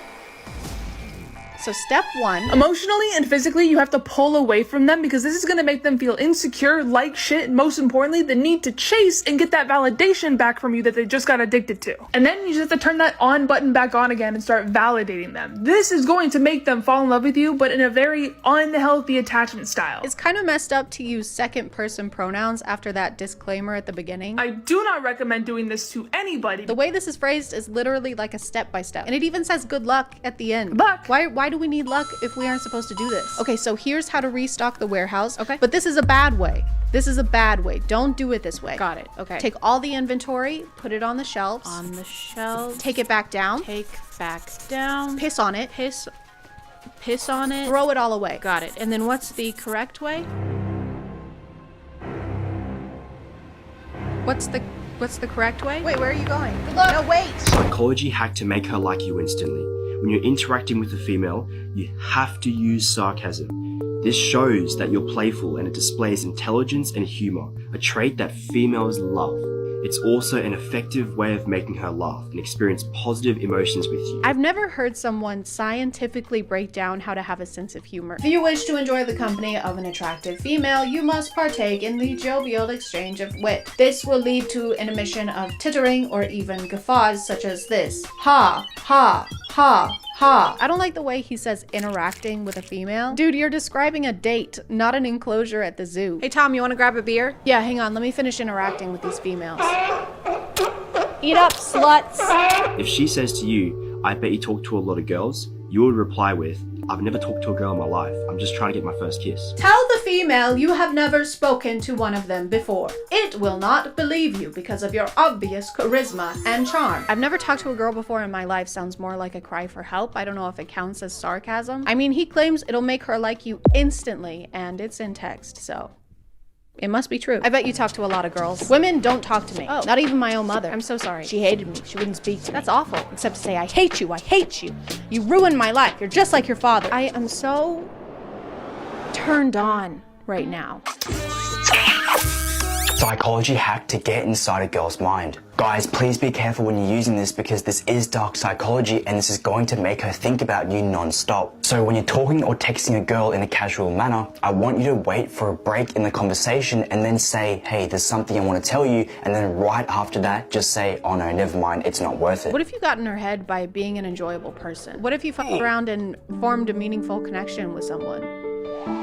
As a joke. Videos like this just seem like a confession to me. It's like a self-report. You're basically admitting that you can't get people to go out with you without studying dark psychology hacks on TikTok. That seems like something you would maybe want to keep a secret. Yeah, females love me. As long as I make them question their sanity and play weird mental games that make me feel like I'm in control of all of our interactions. I think what they love most about me is probably how normal and chill and normal I am. And normal. This will make her go crazy and she's instantly going to be saying to you, what is it? Like, please tell me. And she's going to be going through so many scenarios in her head of what she thought you were going to say, and it's going to be stuck in her head for literally hours to days after you said it. And when you do end up telling her what was on your mind, you can just say something stupid and funny like, hey, I just wanted to tell you that I like food. Say something funny.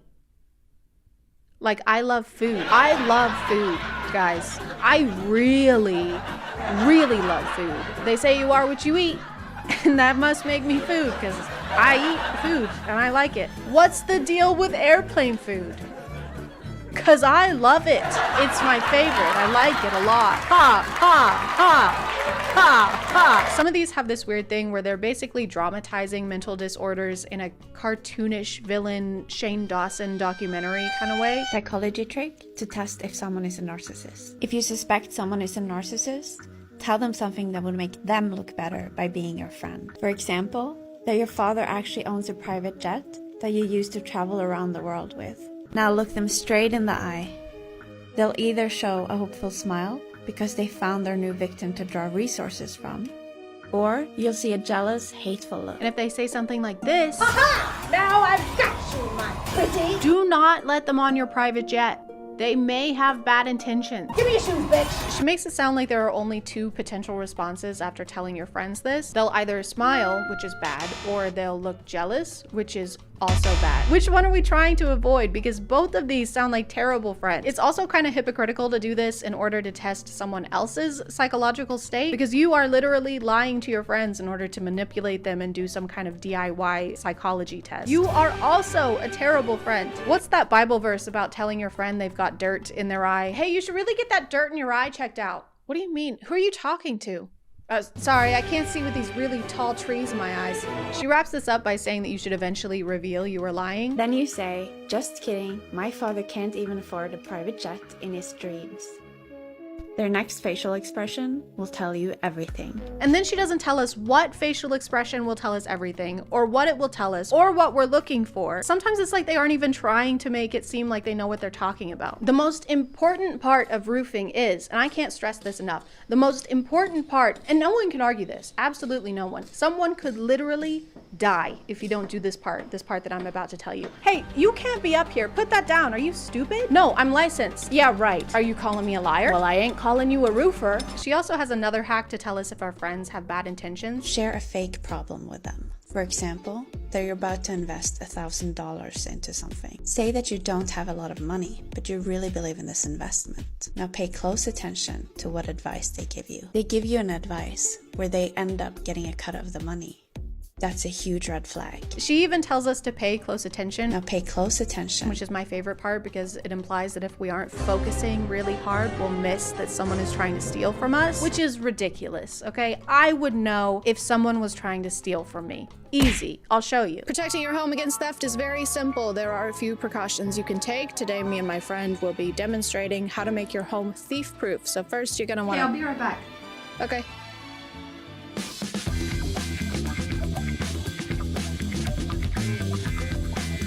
First, you're gonna make sure all your doors are locked at all times. Windows also need to be locked. Keep everything locked. Number 5, get a good safe. Safes are great for your most valuable items. For example, watches, jewelry, your laptop. Sometimes it's a good idea to get up close and personal with your home to make sure there are no weak spots that could become entry points.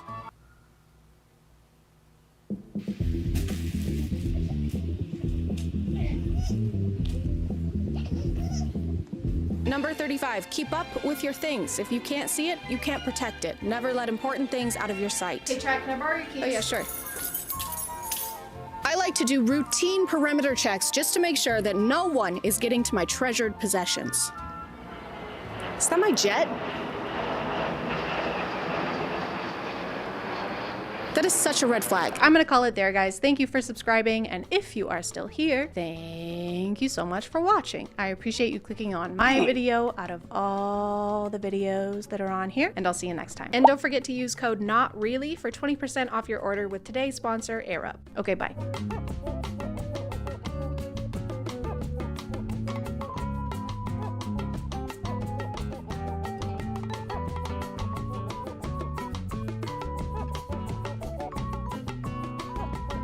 Hello. Today I will be learning how to box from a very special guest, Jake Paul. Jake, why don't you say hi? Hey ChadChad, it's an honor to be here. Well, Jake, it's an honor to have you here. Why don't you tell us a little bit about what we're going to be doing today? Sure, well first I'll be showing you a little strategy I found to be very successful in winning fights. If done correctly, it has a 100% success rate. That's incredible, Jake. That's an amazing achievement so early on. It is. In your career. Congratulations. Thank you. Yeah, thank you. It really is. Okay, well, I guess I'm ready whenever you are.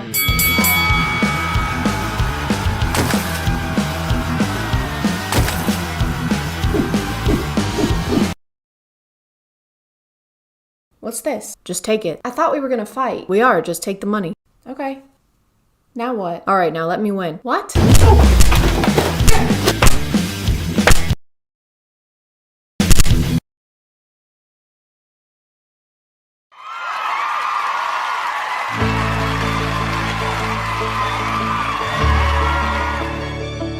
Hey guys, and welcome back to A Twinge of Cringe.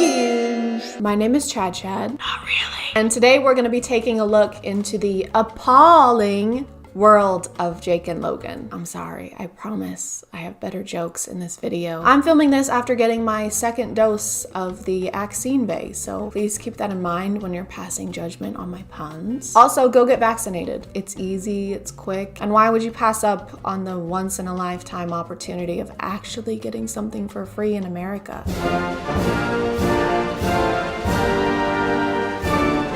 I think if you're on the internet, you have at least some knowledge of Logan and Jake, whether it be voluntarily or against your will. If you're like me, it's the latter. Most of what I learn about them is through news articles, because if there was an award for YouTubers most in the news for doing bad things on both a YouTube and real world standard, they would get it. They would get the award for that. Hey, will you take a picture with me? Sure. I'm not kissing you. I will kill you! Like two very problematic grapes departing from their cluster, Jake and Logan came from Vine, and with the YouTube platform just waiting to be Concord, enough! They made their way into internet infamy. Where's all my middle schoolers at? Oh my god, they're self-aware.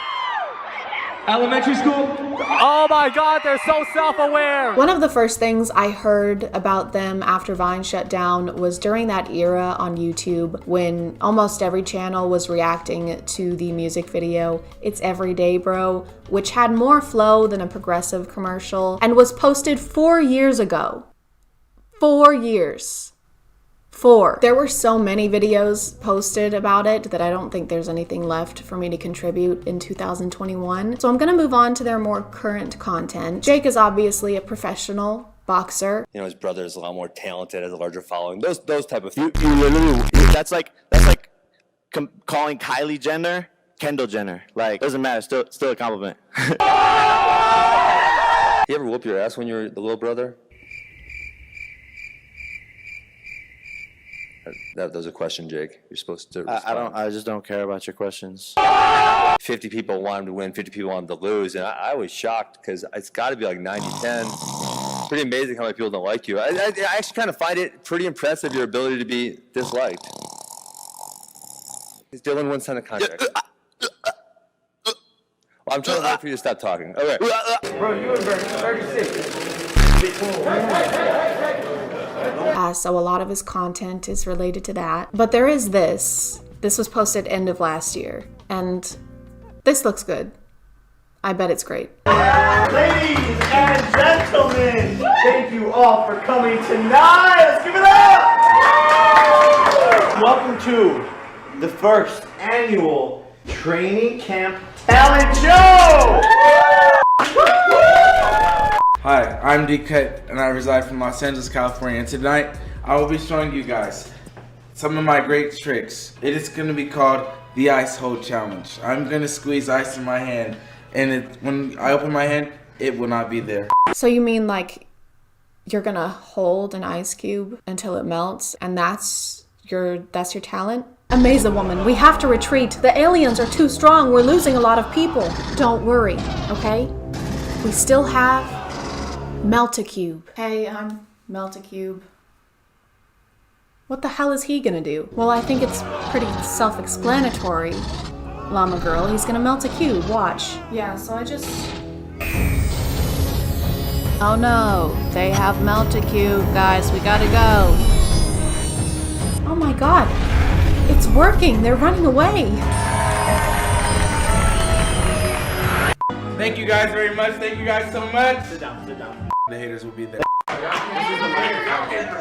on, it's on. What are these cuts? Like, I guess they add to the video if you're trying to make it more comical. I would like to place emphasis on the word trying, but after a while they just get obnoxious. I feel like I can't really show the rest of this video just because of the pure amount of ass in it. He takes pictures with an ass to promote his new music video, and then he eats eggs off of an ass. But I can pretty much sum it up for you. Hey guys, today we're gonna be filming a music video. I'm gonna be taking pictures with an ass in my face, and then I'm gonna be doing fight stuff. Be sure to buy my merch, by the way. We have phone cases, sweatshirts, t-shirts. Please, for the love of God, buy my merch. All my videos get demonetized, and I don't know why.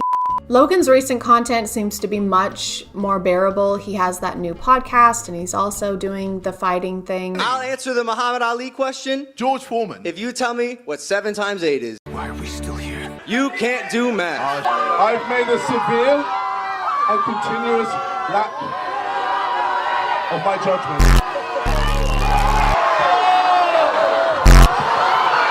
Very low right now. Your hands are shaking. Nope.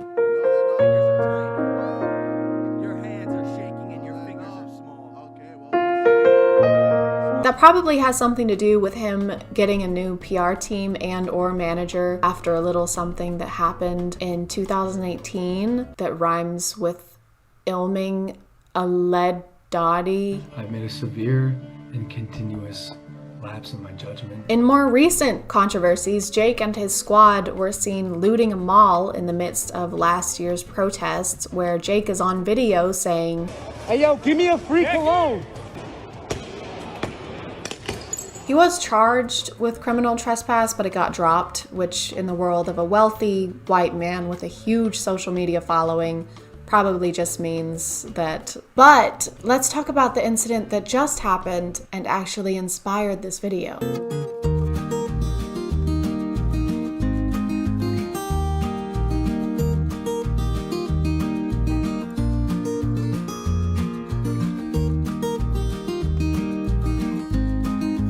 The stuff I've read about this mostly uses Jake's name, but I think it's safe to assume that Logan is driving the other golf cart, considering he's the one who lives in Puerto Rico. It also says they're launching an investigation, but I think we all know how that's gonna go. Hey, you can't do that. That's bad. Is it though? Excellent point, Mr. Paul. Have a great day. Jake's defense, of course, has been that he didn't know you're not supposed to race golf carts on the beach and that it's turtle nesting season, and I'm sure there are 0 signs or guidelines on the beach that would have educated him on that.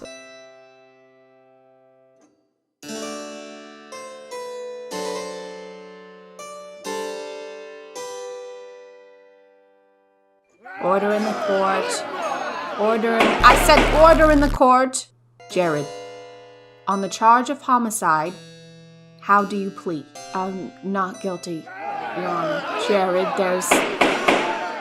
there's a video of you committing homicide against Mr. Douglas. Well, yes, but Your Honor, you see, I didn't know that you're not supposed to commit homicide. Be that as it may, Jared, there was a sign next to Mr. Douglas clearly stating not to kill him. Yes, well, I didn't see that sign. Well, why didn't you say so? Case dismissed. I think the Paul brothers are like those boisterous teenage cousins that show up to family events and do the most reckless shit, but are instantly forgiven and never see any consequences from their parents because they're just boys being boys and having fun. But the world is not your parent, and it doesn't have to continue to forgive you over and over again when you do stuff that you should have known not to do. And if you're too clueless to function or to meet societal expectations of decency like you claim to be every time you do something wrong, then maybe you're too clueless to have the audience that you have. I'm gonna call it there, guys. Thank you for subscribing, and if you are still here, thank you so much for watching. I appreciate you clicking on my video out of all the videos that are on here, and I'll see you next time. Okay, bye.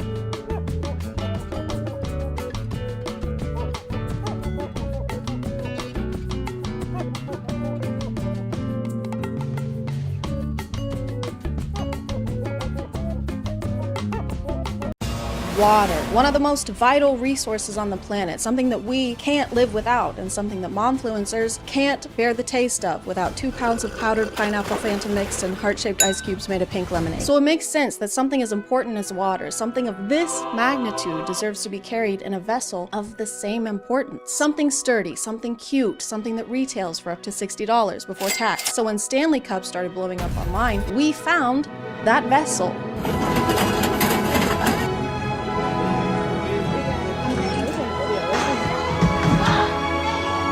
For the past year or so, I had never really heard of Stanley Cups, and if you still haven't, Stanley Cups are to Hydro Flasks what Hydro Flasks are to Yeti Cups. I feel like I need to have something in my hand. I can't do this without something in my hand. Oh, perfect. Look at him. Aww. Bestie. Every few years or so, there's a new water bottle brand that everybody wants for Christmas, and if you don't have it, you're a loser. Oh, so you just want to drink water and you don't care about how on trend the container holding it is? That is so thirsty. Like all the brands before, Stanley makes water bottles, but their bottles have a little handle on the side, a little thing to grip, so that you can finally handle the grippy.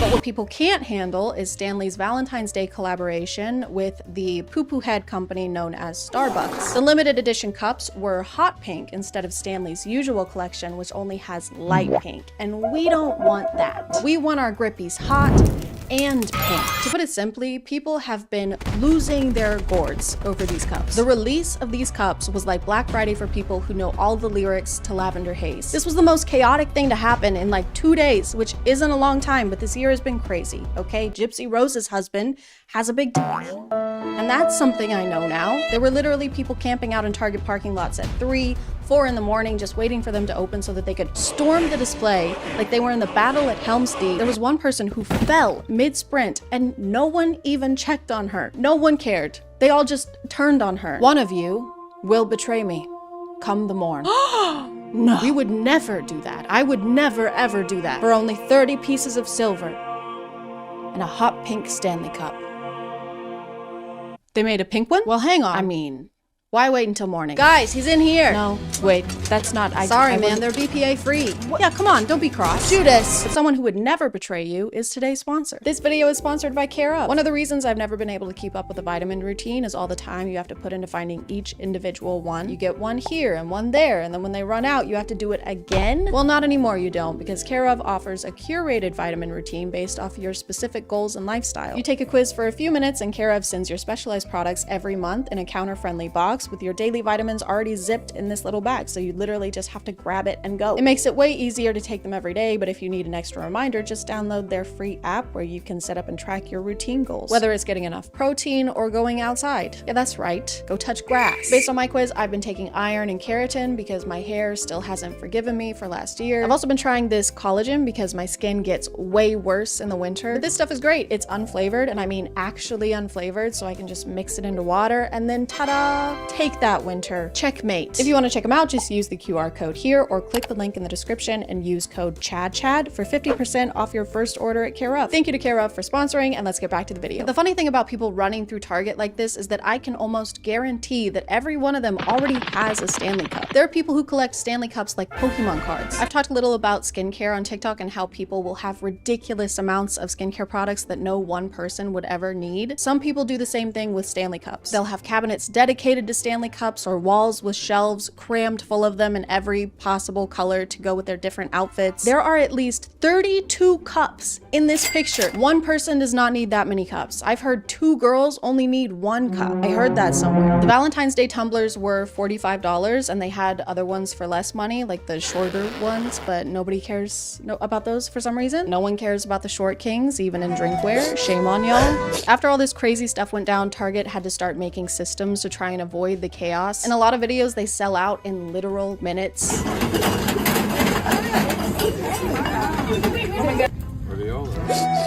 People were grabbing them so quickly that they had to start enforcing a 2 per person limit on the cups. Some Targets were apparently even handing out tickets to the lines in front of Target. How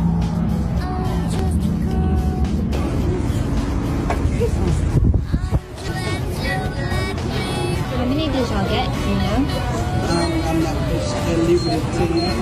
And if you didn't get handed a ticket, you can't buy a cup. Like, there's no point in you even going to the display if you don't have this ticket. You basically have to win the lottery to buy one of these cups. Actually, it's not even like winning the lottery. It's like having to win a lottery just to be able to buy a ticket to win the lottery. Hey man, how's it going? Can I get the Powerball? You got a ticket? Not yet. No, it's the Powerball. You gotta have a ticket to buy a ticket, okay? I don't care how powerful your balls are. Some stores had cops guarding the display, and you might be thinking that's kind of overkill. It's not like anyone's doing anything illegal. Think again. Think twice. Think.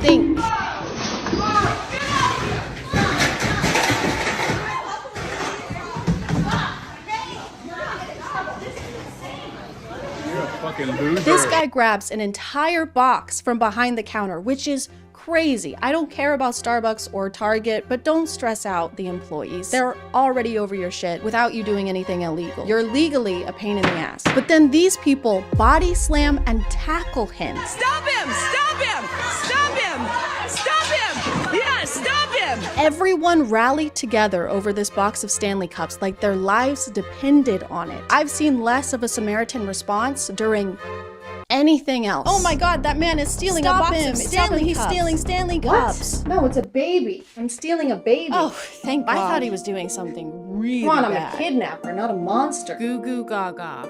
Goo goo goo. Gaga ga. And after this whole struggle, it looks like there's only 1 cup in this box. No, it's okay. We're gonna call law enforcement. He just 1v12'd these people for 1 piece of drinkware. And I understand being excited about something that's limited edition. People do it with video games and collectibles all the time. But we're talking about reusable water bottles. It helps the environment because you only need 1, like a cast iron skillet or underwear. But some people like to kill 2 birds with 1 stone, or all birds with 1 environmental crisis, and use both.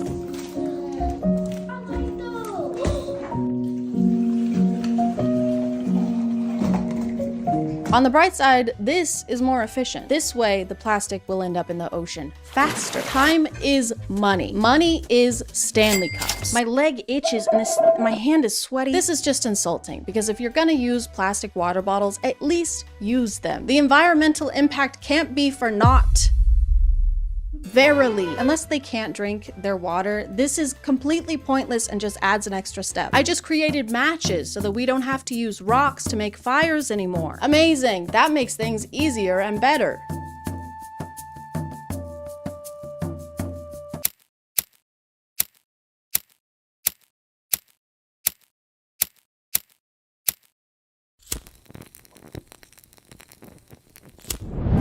That was way easy. So convenient, right? I know they want the aesthetic, so that's why they have to pour the water into the Stanley, but it's also so they can use the Stanley bowl attachment thing.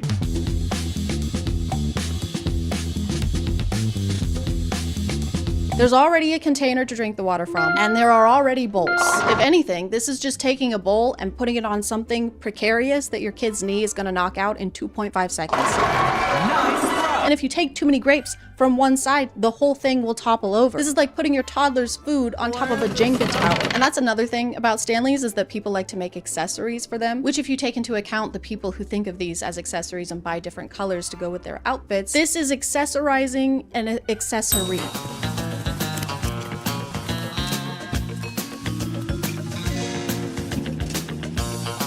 You can accessorize your Stanley with a little tiny Stanley. This is for when your friend who is a mouse is a little parched. You can give it to him, but do not, for the love of God, do not give him a cookie. Don't even get me fucking started. There's also the Amazon must-have TikTok specifically for Stanley cups. Amazon Stanley must-haves. First up is this silicone boot that serves as a cushion cover for the bottom. It comes in 2 sizes for the 30 ounce or 40 ounce with a custom fit that helps prevent dents and scratches. She says it's to prevent dents and scratches, but are these denting surfaces when you set them down? No wonder they're so expensive. They're made out of vibranium. He's right behind me, isn't he?